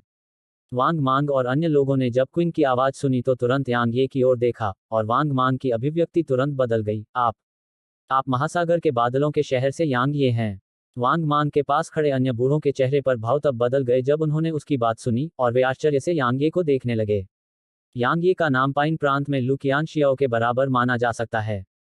वह न केवल महासागर के बादलों की अकादमी के इतिहास में सबसे कम उम्र के डीन थे, बल्कि वह पाइन प्रांत के इतिहास में एक संत की हत्या करने वाले पहले अर्ध संत भी थे। बेशक, सबसे महत्वपूर्ण बात यह थी कि वह किस तरह से काम करता था। यह खूनी, निर्दयी और निर्दयी था। पाइन प्रांत में यांग ये का एक और नाम था, उसे मृत्यु का देवता कहा जाता था। वांग मांग की तरह जिन लोगों ने यांग ये की जांच की थी, उनके अनुसार मृत्यु का देवता नाम यांग ये के लिए बिल्कुल उपयुक्त था। बिना पलक झपकाए हत्या करने के अलावा यांग ये के बारे में एक और बात थी जिससे वांग मांग डरता था, और वह यह कि यांग ये एक पूर्ण पागल था। उसने जो जानकारी एकत्र की थी उससे पता चला कि यांग ये एक ऐसा व्यक्ति था जो मामूली असहमति पर भी हमला कर देता था। इसके अलावा यांग ये ने हमला करते समय कभी भी परिणामों के बारे में नहीं सोचा था। उदाहरण के लिए, वह घटना जिसमें यांग ये ने ओशन ऑफ क्लाउड्स अकादमी के गुप्त न्यायालय के सभी छात्रों का कत्लेआम किया था। जब वह पागलों की तरह व्यवहार करने लगा तो उसने अपने ही आदमी को मार डाला। सबसे भयानक बात तो यह थी कि उस पागल आदमी के पास बहुत ताकत थी। यांग ये ने वांग मांग को देखा और पूछा, तुम मुझे पहचानते हो? वांग मांग ने धीमी आवाज में कहा, आपकी प्रतिष्ठा पूरे प्रांत में गड़गड़ाहट की तरह गूंजती है, इसलिए मैं आपको कैसे नहीं पहचान सकता। मैं वास्तव में इस बात को लेकर उत्सुक हूं कि आप मेरे पायथन कबीले के 2 गद्दारों को यहाँ क्यों लाए हैं। तुम्हारे साथ बदला लेने के लिए। यांग ये ने वांग मांग और अन्य लोगों की ओर देखा। ओशन ऑफ क्लाउड्स अकादमी और वेल्किन वुल्फ माउंटेन रेंज के बीच युद्ध सिर्फ हमारे बीच था, फिर भी तुम्हारे पायथन कबीले को हस्तक्षेप करना पड़ा। मुझे लगता है कि मुझे आज तुम्हारे कबीले से बदला लेना चाहिए। वह हमसे बदला लेने आया है। वांग मांग का चेहरा उतर गया। यांग ये, मुझे पता है कि तुम्हारे पास 10 रहस्यमयी संत क्षेत्र कठपुतलियां हैं, लेकिन क्या तुम्हें लगता है कि तुम सिर्फ 10 संत क्षेत्र कठपुतलियों के साथ मेरे पायथन कबीले और स्टील एप कबीले को नष्ट कर सकते हो? वांग मांग ने इस बिंदु पर बोलते हुए एक पल के लिए विराम लिया, और फिर उसने आगे कहा, यांग ये, चाहे वह तुम्हारी अकादमी हो या मेरा पायथन कबीला, हम सभी को स्वस्थ होने की आवश्यकता है। एक और युद्ध शुरू करना हम में से किसी के लिए भी फायदेमंद नहीं है। यांग ये ने उत्तर दिया, मैं आप सभी को नष्ट किए बिना चैन से नहीं बैठ सकता। वांग मांग और अन्य लोगों के चेहरे उतर गए, और वांग मांग ने अपने अत्यधिक क्रोध से हंसना शुरू कर दिया। क्या ऐसा है? मुझे देखने दो कि तुम, यांग ये, हमें कैसे नष्ट करते हो। इस पर वांग मांग ने अचानक अपनी आवाज ऊंची कर ली, वानर राजा, जब आप यहाँ हैं, तो आप खुद को क्यों नहीं दिखाते? जैसे ही वांग मांग ने बोलना समाप्त किया, स्थानिक उतार चढ़ाव की एक लहर बहुत दूर नहीं दिखाई दी, और फिर एक मजबूत आदमी और 7 और बूढ़े आदमी यहाँ दिखाई दिए। 14 संत। किंग और हॉर्न के चेहरे उतर गए। यांग ये के पास 10 संत दायरे की कठपुतलियां थीं, और अगर उन्हें शामिल भी किया जाता तो भी उनके पक्ष में केवल 12 संत ही होते। लेकिन उनके दुश्मन के पास 14 संत थे। वे यह लड़ाई कैसे लड़ेंगे? यांग ये, हम ओशन ऑफ क्लाउड्स अकादमी से मौत तक नहीं लड़ना चाहते। वानर राजा की नजर यांग ये पर पड़ी और उसने कहा, जैसा कि पाइथन राजा ने कहा, चाहे वह तुम्हारी अकादमी हो, पाइथन कबीला हो या मेरा वानर कबीला हो, हम सभी को स्वस्थ होने की जरूरत है। युद्ध शुरू करना हम में से किसी के लिए भी फायदेमंद नहीं है। क्या तुम्हें भी ऐसा नहीं लगता? यांग ये बहुत देर तक चुप रहा। अंत में उसने अपना सिर हिलाया, हम अभी शांति से लग रहे हैं, लेकिन मेरा दृढ़ विश्वास है कि जब तक तुम्हें मौका दिया जाता है, तब तक तुम सभी मेरी अकादमी पर हमला करने में संकोच नहीं करोगे। चूंकि हम भविष्य में लड़ाई से बच नहीं सकते, तो मुझे अभी कार्रवाई करने के लिए इस अवसर का लाभ क्यों नहीं उठाना चाहिए? जैसे ही यांग ये ने बोलना समाप्त किया, उसने अपनी तलवार खींच ली। इरादे वाली तलवार टूट गई, और तलवार की ऊर्जा की एक किरण चमक उठी। यह 80 ओवरलैप्ड हेवन रेंज था, और इसे 0 रैंक तलवार इरादे से भी बढ़ाया गया था। एक पल की खामोशी छा गई, और फिर वांग मांग की आंखें चौड़ी हो गईं और उसने अविश्वास से यांग ये को देखा। तुम। वांग मांग अभी अपनी बात पूरी भी नहीं कर पाया था कि वहां उपस्थित सभी लोगों की आश्चर्यचकित निगाहों के सामने उसका शरीर 2 टुकड़ों में बंध गया, और खून का एक स्तंभ आसमान में उछलकर असंख्य आंतरिक अंगों के टुकड़ों के साथ नीचे बरसने लगा। उसके बाद आत्मिक ऊर्जा की एक अंतहीन लहर चारों ओर फैल गई। यांग यी ने अपनी तलवार के एक ही झटके से एक संत को मार डाला था। यहाँ सभी लोग आश्चर्यचकित थे। यांग ये ने अपना दाहिना हाथ हिलाया और उसके बगल में 10 छायादार आकृतियां दिखाई दी। इस बीच एक बार फिर उसके हाथ में एक तलवार दिखाई दी और उसने उसे म्यान में रख लिया और फिर उसने बंदर राजा की ओर देखा। तुम्हारे बारे में क्या ख्याल है? बंदर राजा की पलकें झपकने लगीं। क्या वह उस हमले का विरोध कर सकता था? अगर यह अतीत में होता तो वह कहता कि 10 भी कोई समस्या नहीं थी।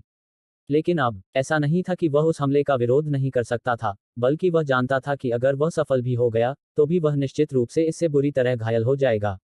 इसके अलावा एक बार जब वह बुरी तरह घायल हो गया तो स्टील एप कबीले का विनाश हो जाएगा। वानर राजा ने धीमी आवाज में कहा, यांग ये, क्या तुम सचमुच हमसे मौत तक लड़ने का इरादा रखते हो? यह आप सभी थे जो मेरी अकादमी को नष्ट करना चाहते थे, और यह मैं नहीं हूं जो आप सभी से मौत तक लड़ने पर जोर देता हूं। यांग ये ने कहा, मेरी अकादमी स्काई डिवाइन हॉल से लड़ेगी चाहे कुछ भी हो, और मैं स्काई डिवाइन हॉल से लड़ते समय आपके कबीलों द्वारा पीठ में छुरा घोंपने की चिंता नहीं करना चाहता। इसलिए मैं आपके दोनों कबीलों को नष्ट किए बिना चैन से नहीं बैठ सकता। यांग ये हमला करने ही वाला था कि उसने इतना कह दिया, लेकिन वानर राजा ने अचानक कहा, यांग ये, अगर तुम इस बारे में चिंतित हो तो तुम निश्चिंत हो सकते हो। मैं गारंटी देता हूं कि मेरा स्टील एप कबीला तुम्हारी अकादमी के खिलाफ कोई कार्रवाई नहीं करेगा। आप इसकी गारंटी देते हैं? यांग ये ने ठंडी हंसी में कहा, मुझे आप पर विश्वास दिलाने के लिए आप क्या करने को तैयार हैं? बंदर राजा ने धीमी आवाज में कहा, मेरे स्टील बंदर कबीले और पायथन कबीले ने आपकी अकादमी पर हमला इसलिए किया क्योंकि सेंट्रल डिवाइन प्रीफेक्चर के उस अस्तित्व ने हमें महासागर के बादलों की अकादमी को नष्ट करने के लिए सेना में शामिल होने के बदले में कुछ पुरस्कार देने का वादा किया था, लेकिन अंत में हमें उन वादा किए गए पुरस्कारों में से एक भी नहीं मिला। न केवल हमने अपने कुलों के अनगिनत सदस्यों को खो दिया, बल्कि महासागर के बादलों की अकादमी पर हमला करने से हमें कुछ भी हासिल नहीं हुआ। मुझे इन सब में कोई दिलचस्पी नहीं है। यांग ये ने आगे कहा, मैं बस यह जानना चाहता हूं कि आप मुझे कैसे मनाएंगे। वानर राजा ने यांग ये को बहुत देर तक देखा। अंत में उसने कहा, मैं अपनी आत्मा की कसम खाता हूं कि जब तक तुम्हारी अकादमी मेरे वानर कबीले पर हमला नहीं करती, तब तक मेरा वानर कबीला बादलों के महासागर अकादमी पर बिल्कुल भी हमला नहीं करेगा। अगर मैं इस वादे के खिलाफ जाता हूं, तो मुझे अपनी जान से भी कीमत चुकानी पड़ेगी। जैसे ही उसने शपथ लेना समाप्त किया, वानर राजा का चेहरा अत्यंत उदास हो गया। आखिरकार, एक इंसान द्वारा ऐसी शपथ लेने के लिए मजबूर होना निश्चित रूप से उसका घोर अपमान था। हालांकि, उसे ऐसा करना पड़ा। स्टील एप कबीले और पायथन कबीले की संयुक्त सेना संतों की संख्या के मामले में यांग ये के पक्ष से आगे निकल गई, लेकिन उसके पक्ष के संत जीवित प्राणी थे जबकि यांग ये के पक्ष के संत कठपुतली थे। यदि वे युद्ध में एक दूसरे को हरा दें, तो एक मूर्ख भी जान जाएगा कि किस पक्ष को अधिक नुकसान होगा। इसके अलावा, सबसे महत्वपूर्ण बात यह थी कि यांग ये की तरफ से वे छायादार व्यक्ति उसे बेहद खतरनाक लगे। उसके अलावा, यह कहा जा सकता है कि उसके पक्ष के सभी अन्य संत यांग ये की तरफ से उन छायादार व्यक्तियों से कमतर थे। इसलिए, अगर वे लड़ते, तो इस बात की बहुत ज्यादा संभावना थी कि उसका पक्ष हार जाता।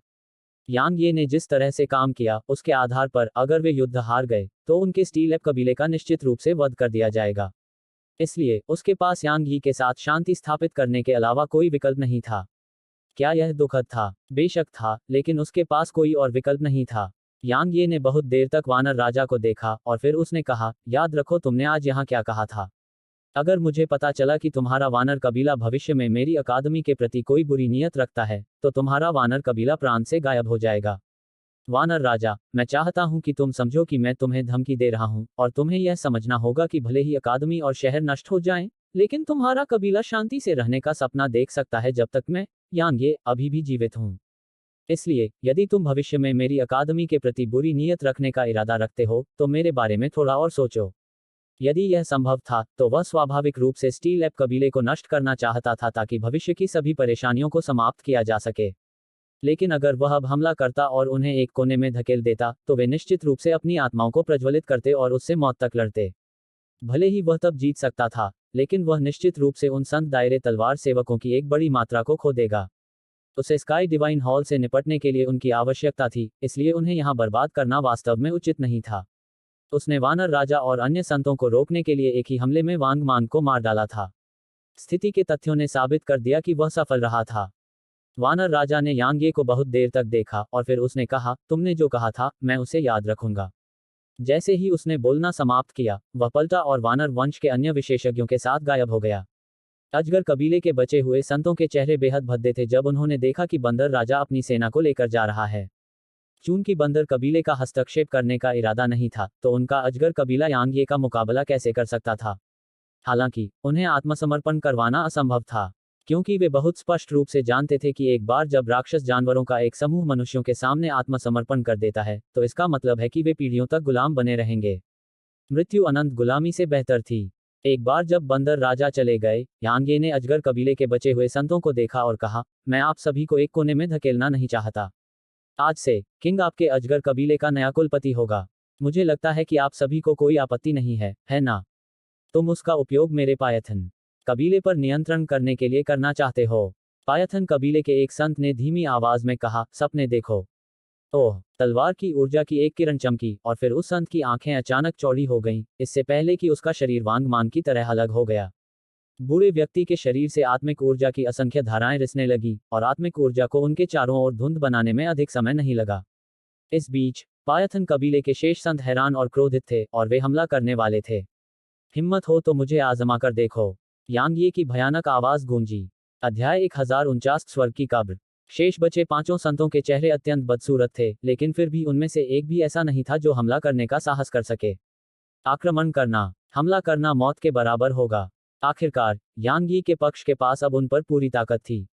यांग यी के मुंह के कोनों पर अचानक एक मुस्कान उभरी। वास्तव में मुझे उम्मीद है कि आप सभी मुझ पर हमला करेंगे, क्योंकि तब मैं आप सभी का सफाया कर सकता हूं।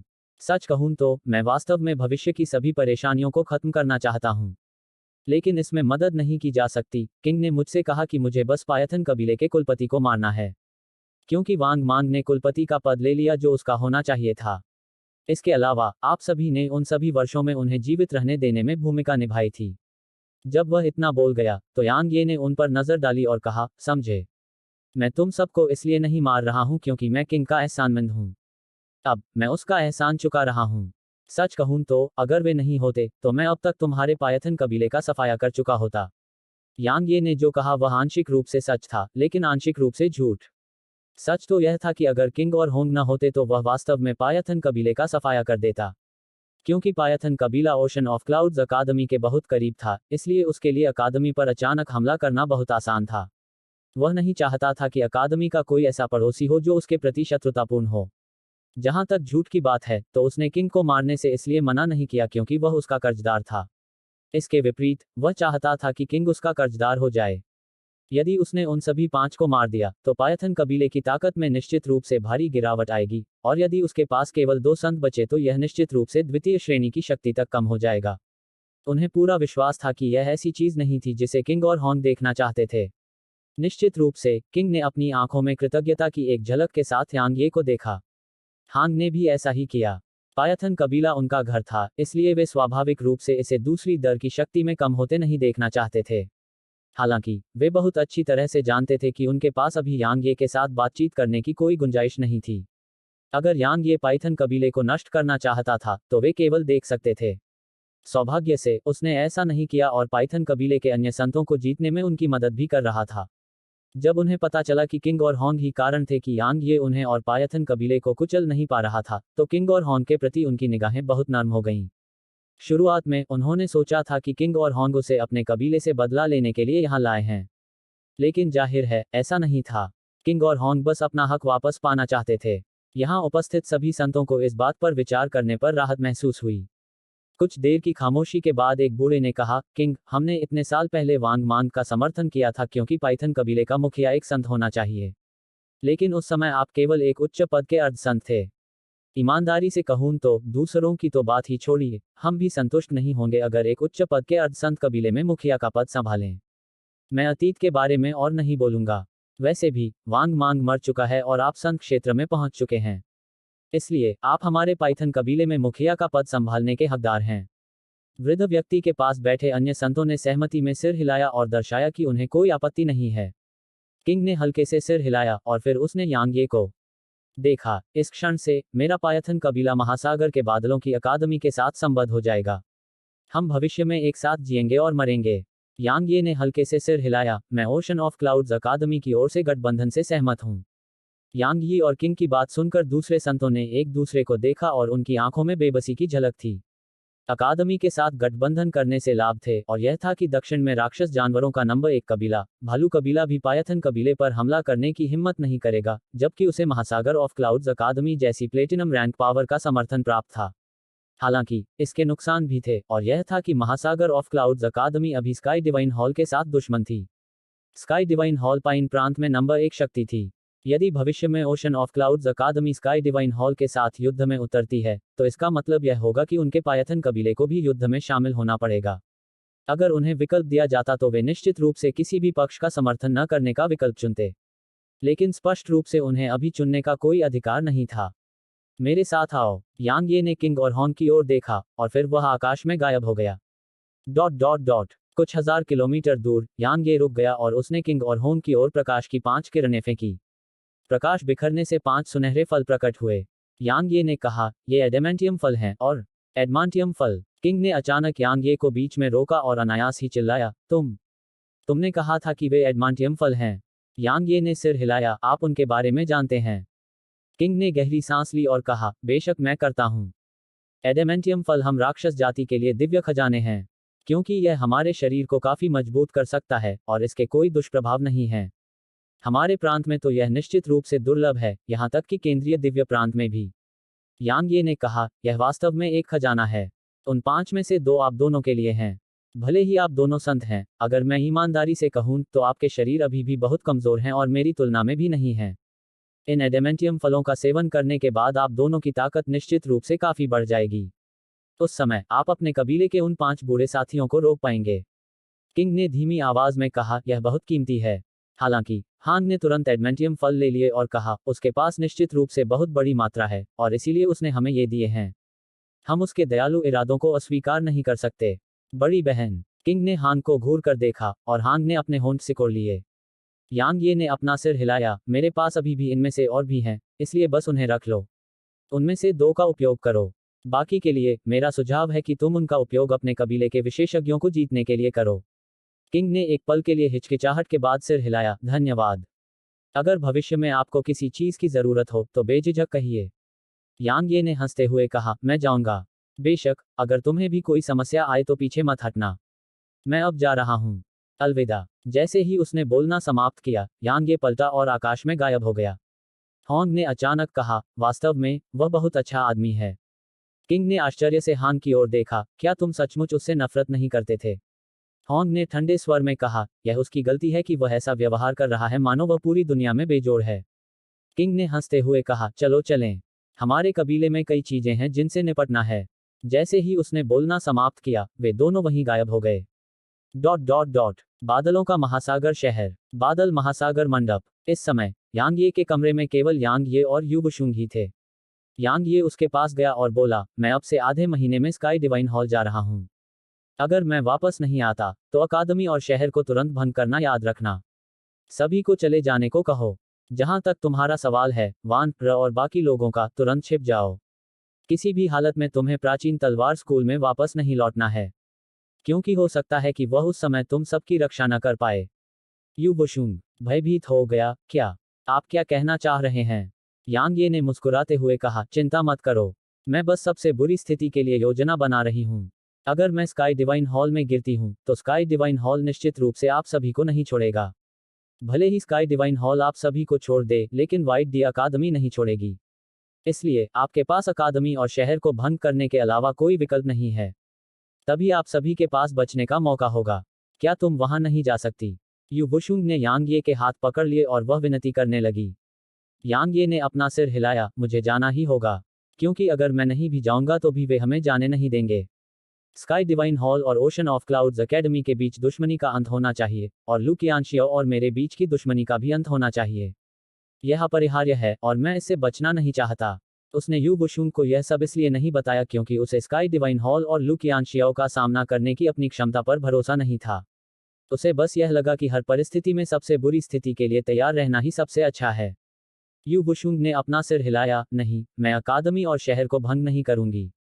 यांग ये ने थोड़ा भौहें सिकोड़ी और वह बोलने ही वाला था, लेकिन यू बुशुंग ने उसके बोलने से पहले ही बोल दिया, अगर तुम्हें सच में कुछ हो जाता है तो अकादमी और शहर को भंग करना भी व्यर्थ है। क्योंकि अगर कोई प्लेटिनम रैंक की शक्ति हमें ढूंढना चाहती है तो यह वाकई बहुत आसान है। इसलिए अगर तुम चाहते हो कि हम सुरक्षित रहें तो तुम्हें जिंदा वापस आना होगा। यू बुशुंग ने जब इस बिंदु पर बात की तो वह बेहद गंभीर लग रही थी। यांग ये, तुम्हें याद रखना चाहिए कि तुम कई लोगों के भाग्य से जुड़ी हो। तुम्हें कुछ भी नहीं हो सकता। एक बार अगर तुम्हें कुछ हो गया तो शहर, अकादमी, लूवान र, मैं और कई अन्य लोग तुम्हारे साथ दफन हो सकते हैं। क्योंकि तुमने बहुत सारे लोगों और शक्तियों को नाराज किया है और तुम्हारे चले जाने के बाद उनके लिए हम सभी को खत्म करना बिल्कुल आसान है। इसलिए तुम्हें वापस आना ही होगा। तुम्हें आना ही होगा। यांग ये और यू बुशुंग ने एक दूसरे की आंखों में बहुत देर तक देखा। अंत में उसने उसका सिर सहलाया और कहा, तुम सही हो, मुझे बिना किसी कारण के यह सब नहीं सोचना चाहिए था। मैं वादा करता हूं कि मैं जरूर वापस आऊंगा। यू बुशुंग ने पूछा, निश्चित रूप से? यांग ये मुस्कुराई, निश्चित रूप से। यू बुशुंग ने हल्के से सिर हिलाया, मुझे तुम पर विश्वास है। यांग ये मुस्कुराया और उसके साथ कुछ देर तक बातें की, फिर वह शहर से चला गया और वह एक मैदान में पहुंचा जो वेल्किन वुल्फ पर्वत श्रृंखला के भीतर था। यांग यी ने अपने आसपास की चीजों पर नजर डाली और पुष्टि की कि यहाँ कोई नहीं है, फिर उसने अपना दाहिना हाथ हिलाया। 10 छायादार आकृतियां यहाँ दिखाई दी और उसे घेर लिया। यांग ये ने धीरे धीरे अपनी मुट्ठियां भींच लीं, क्योंकि उसके भीतर से हत्या की भावना बाहर निकल रही थी। हत्या की भावना धीरे धीरे मजबूत होती गई और उसके बाल और आंखें खून से लाल होने लगीं।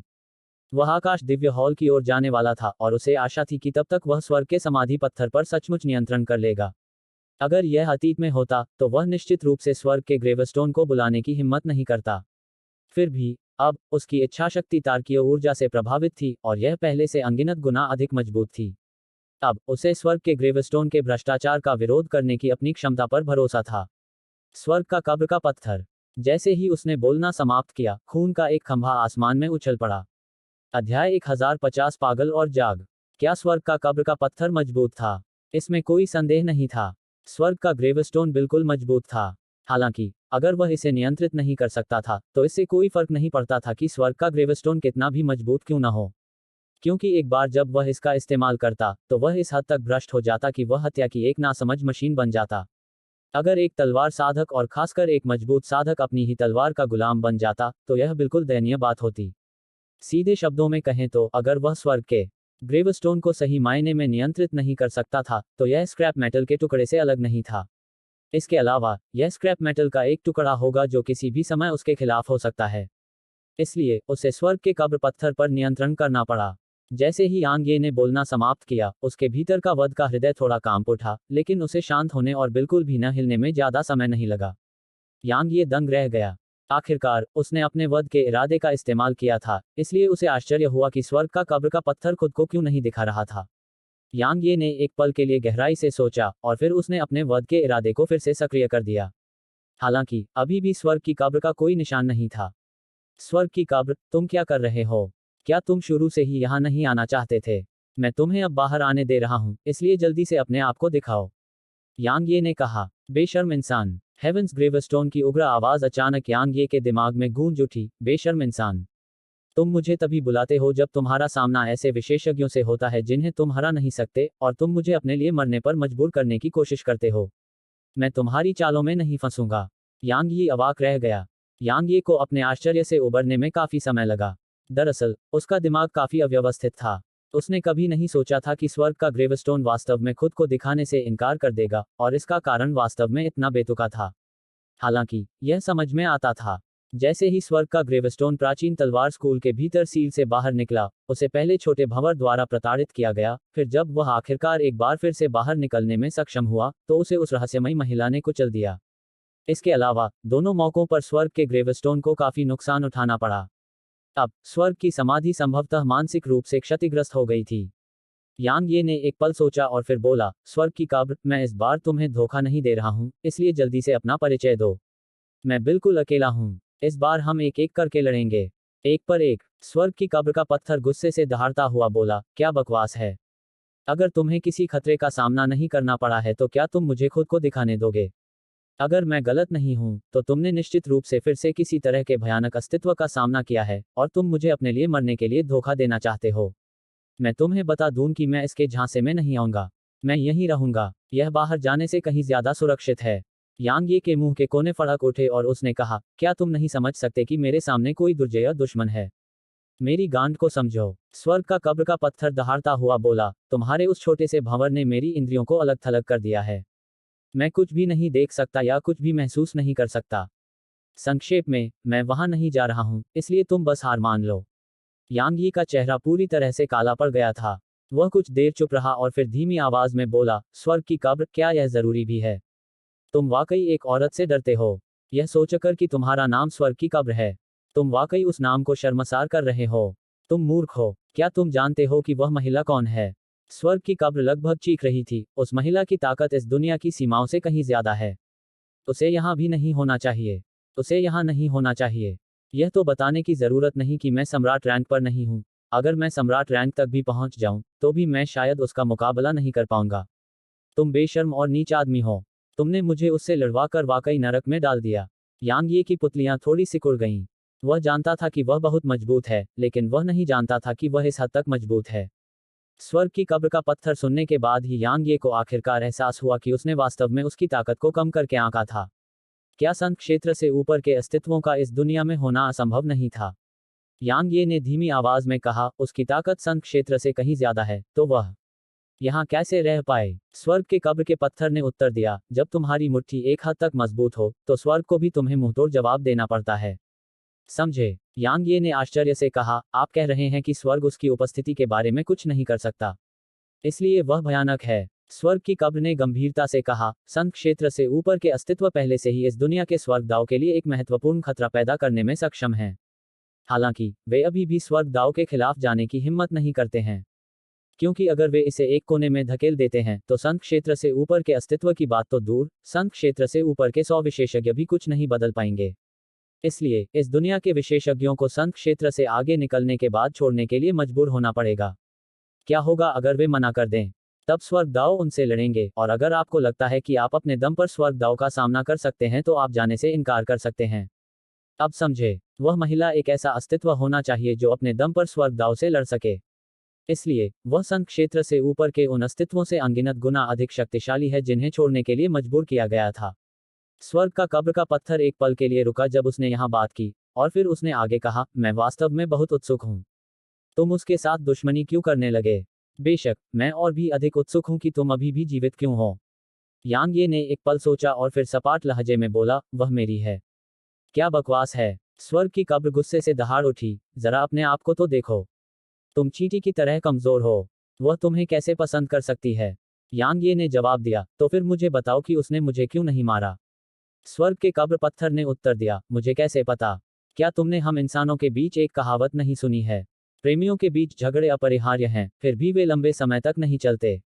हम उस दिन झगड़ रहे थे और यह बस थोड़ा हाथ से निकल गया, इसलिए हमने एक दूसरे से लड़ाई की, लेकिन मैं उसका मुकाबला नहीं कर सकता था और मैंने तुम्हें मदद के लिए बुलाया।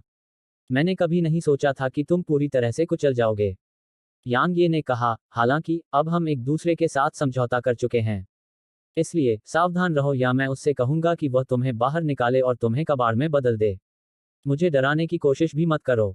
स्वर्ग का कब्र का पत्थर चिल्लाया, मुझ पर भरोसा करो, मैं खुद को उड़ा लूंगा और तुम्हें भी अपने साथ ले जाऊंगा। यांग ये के मुंह के कोने फड़क उठे।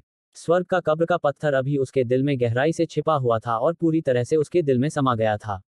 अगर स्वर्ग का कब्र का पत्थर खुद ही फट जाता तो वह भी निश्चित रूप से मर जाता।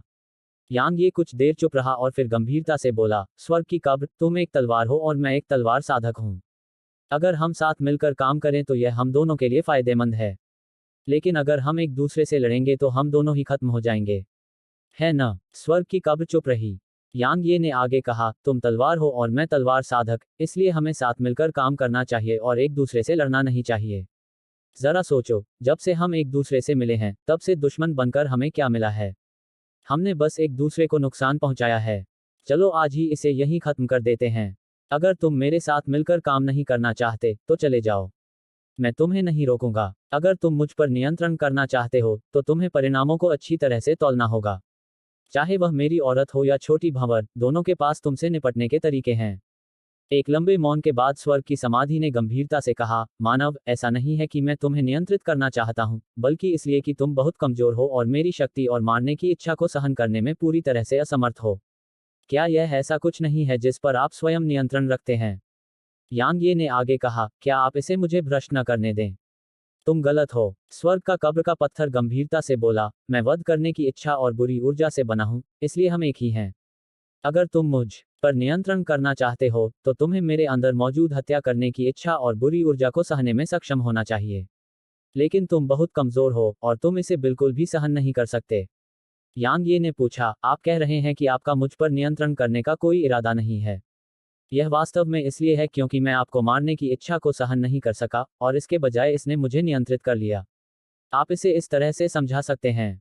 स्वर्ग की कब्र का पत्थर आगे बोला, इसे इस तरह से समझाएं जैसे आप इंसान समझाते हैं। मैं आग की एक गेंद की तरह हूं। मेरा आपको जलाने का कोई इरादा नहीं है, लेकिन आप मुझे अपने नियंत्रण में लेना चाहते थे और मुझे अपनी हथेली पर रखना चाहते थे। हालांकि आप इतने मजबूत नहीं थे और मेरी लपटों से घायल हो गए। यांग ये ने कहा, वे कहते हैं कि कोई अच्छी या बुरी तलवार नहीं होती और यह सब मालिक के दिल पर निर्भर करता है। लेकिन आप तो बिल्कुल इसके विपरीत हैं। स्वर्ग के ग्रेवस्टोन ने समझाया, मैंने अपनी बुद्धि का निर्माण स्वयं किया है। भले ही मैं अंतहीन वध के माध्यम से खुद को बेहतर बनाना चाहता हूं, लेकिन मैं बहुत अच्छी तरह से जानता हूं कि मेरे पास अभी भी अपनी मर्जी से काम करने की क्षमता नहीं है। अन्यथा मैं इतने सालों तक प्राचीन तलवार स्कूल में बंद रहने के लिए तैयार नहीं होता। हालांकि मेरा स्वभाव ऐसा है कि मैं मारना चाहता हूं, और यहां तक कि मैं अपने स्वभाव को नियंत्रित करने में असमर्थ हूं। तो आप मुझे कैसे नियंत्रित कर सकते हैं? यांग ये ने भौहें सिकोड़ते हुए कहा, तो फिर तुमने मुझे अपनी ताकत स्वीकार करने के लिए क्यों लुभाने की कोशिश की? क्योंकि मैं तुम पर पूरा नियंत्रण रखना चाहता था। स्वर्ग की कब्र का पत्थर आगे कहता है, मैं एक तलवार हूं। अगर मैं अपनी असली ताकत को सामने लाना चाहता हूं, तो मुझे एक ऐसे व्यक्ति की जरूरत है जो माध्यम के रूप में काम करे। तुम एक तलवार साधक हो, और तुम में हत्या करने की भावना भी है। इसलिए अगर मैं तुम पर पूरा नियंत्रण रख सकता हूं, तो मैं अपनी ताकत को काफी हद तक बेहतर बनाने के लिए तुम्हारा इस्तेमाल कर सकता हूं। हालांकि तुम्हारी इच्छाशक्ति मेरी उम्मीदों से थोड़ी ज्यादा थी, और तुम मुश्किल से मेरे भ्रष्टाचार का विरोध कर पाए। फिर भी यह मुझ पर पूरा नियंत्रण पाने के लिए अभी भी काफी नहीं है। तुम अब इतने दबंग नहीं हो। यांग ये ने आगे कहा, अगर मैं गलत नहीं हूं, तो तुम्हें पता होना चाहिए कि तुम अब मुझे पूरी तरह से गुलाम बनाने में असमर्थ हो, है ना? स्वर्ग की कब्र ने गंभीरता से कहा, मुझे नहीं पता कि वह महिला तुम्हारी है या नहीं। लेकिन जब वह मुझे नियंत्रित करने में तुम्हारी मदद नहीं कर सकती, तो उसके पास मुझे नष्ट करने या मुझे सील करने की क्षमता है। इसके अलावा तुम्हारे भीतर का छोटा भंवर मुझे नष्ट करने या मुझे सील करने में सक्षम है। जैसा कि तुमने कहा है, हमें साथ मिलकर काम करना होगा। हालांकि तुम मेरी हत्या करने की इच्छा के भ्रष्टाचार का विरोध करने में सक्षम हो या नहीं, यह तुम पर निर्भर है। यांग ये थोड़ी देर चुप रहा, और फिर उसने कहा, अपने आप को दिखाओ। मैं इसे आजमाना चाहता हूँ। जैसी तुम्हारी इच्छा। जैसे ही उसने बोलना समाप्त किया, खून का एक खंभा आसमान में उछल गया। यांग ये तुरंत खून से लाल हो गया। उसी समय उसकी मुट्ठी में खून से लाल तलवार दिखाई दी। यह अभी उसकी मुट्ठी में आई ही थी कि उसकी हथेली पर एक कट आसानी से लग गया, और फिर उसके खून की धारें लगातार बहकर स्वर्ग की कब्र में जा गिरी। तुम मेरा खून क्यों ले रहे हो? जैसे ही उसने ये शब्द बोलना समाप्त किया, यांग ये की आंखें भी धीरे धीरे लाल हो गईं। स्वर्ग का कब्र का पत्थर धीमी आवाज में बोला, मेरा स्वभाव हत्या करने का है, और खून की प्यास भी मेरे स्वभाव का हिस्सा है। मैं या तो अपने दुश्मनों का खून पीता हूं या अपने मेजबान का। याद रखना कि अगर मैं खुद को दिखाता हूं, तो खून बहना ही चाहिए। अगर दूसरों का खून नहीं बहता, तो तुम्हारा बहेगा। यांग ये ने कोई जवाब नहीं दिया। इस समय उसकी आंखें पूरी तरह से लाल हो चुकी थीं। यांग यी का शरीर हिंसक रूप से कांप रहा था, जबकि उसके भीतर से हत्या की मंशा और बुरी ऊर्जा की धाराएं लगातार बाहर निकल रही थीं, और इसने 5 किलोमीटर दूर स्थित छायादार आकृतियों को नष्ट कर दिया। हालांकि यांग ये पहले की तरह पागल नहीं हुआ। लगभग 4 घंटे बीत जाने के बाद भी यांग ये अभी भी पागल नहीं हुआ था। उसकी दाहिनी आंख का लाल रंग धीरे धीरे कम होने लगा। कुछ ही समय में उसकी दाहिनी आंख की चमक वापस आ गई, लेकिन उसकी दाहिनी आंख को धीरे धीरे फिर से लाल रंग में बदलने में ज्यादा समय नहीं लगा। हालांकि उसकी दाहिनी आंख को फिर से अपनी चमक वापस पाने में बस एक पल लगा। बस इसी तरह उसकी दाहिनी आंख लगातार ऐसी अवस्थाओं से गुजर रही थी। कुछ ही देर में यांग ये ने संत क्षेत्र के तलवार सेवकों में से एक को देखा, जो उससे काफी दूर खड़ा था। मारना नहीं, मारना नहीं, पागल और जागृत, स्वर्ग की कब्र ने धीरे से कहा। हेलो दोस्तों, आप सभी लोगों से एक रिक्वेस्ट है कि कृपया MP स्टोरी बॉय चैनल को सब्सक्राइब करें और वीडियो को लाइक करें। कमेंट करना मत भूलिए। धन्यवाद।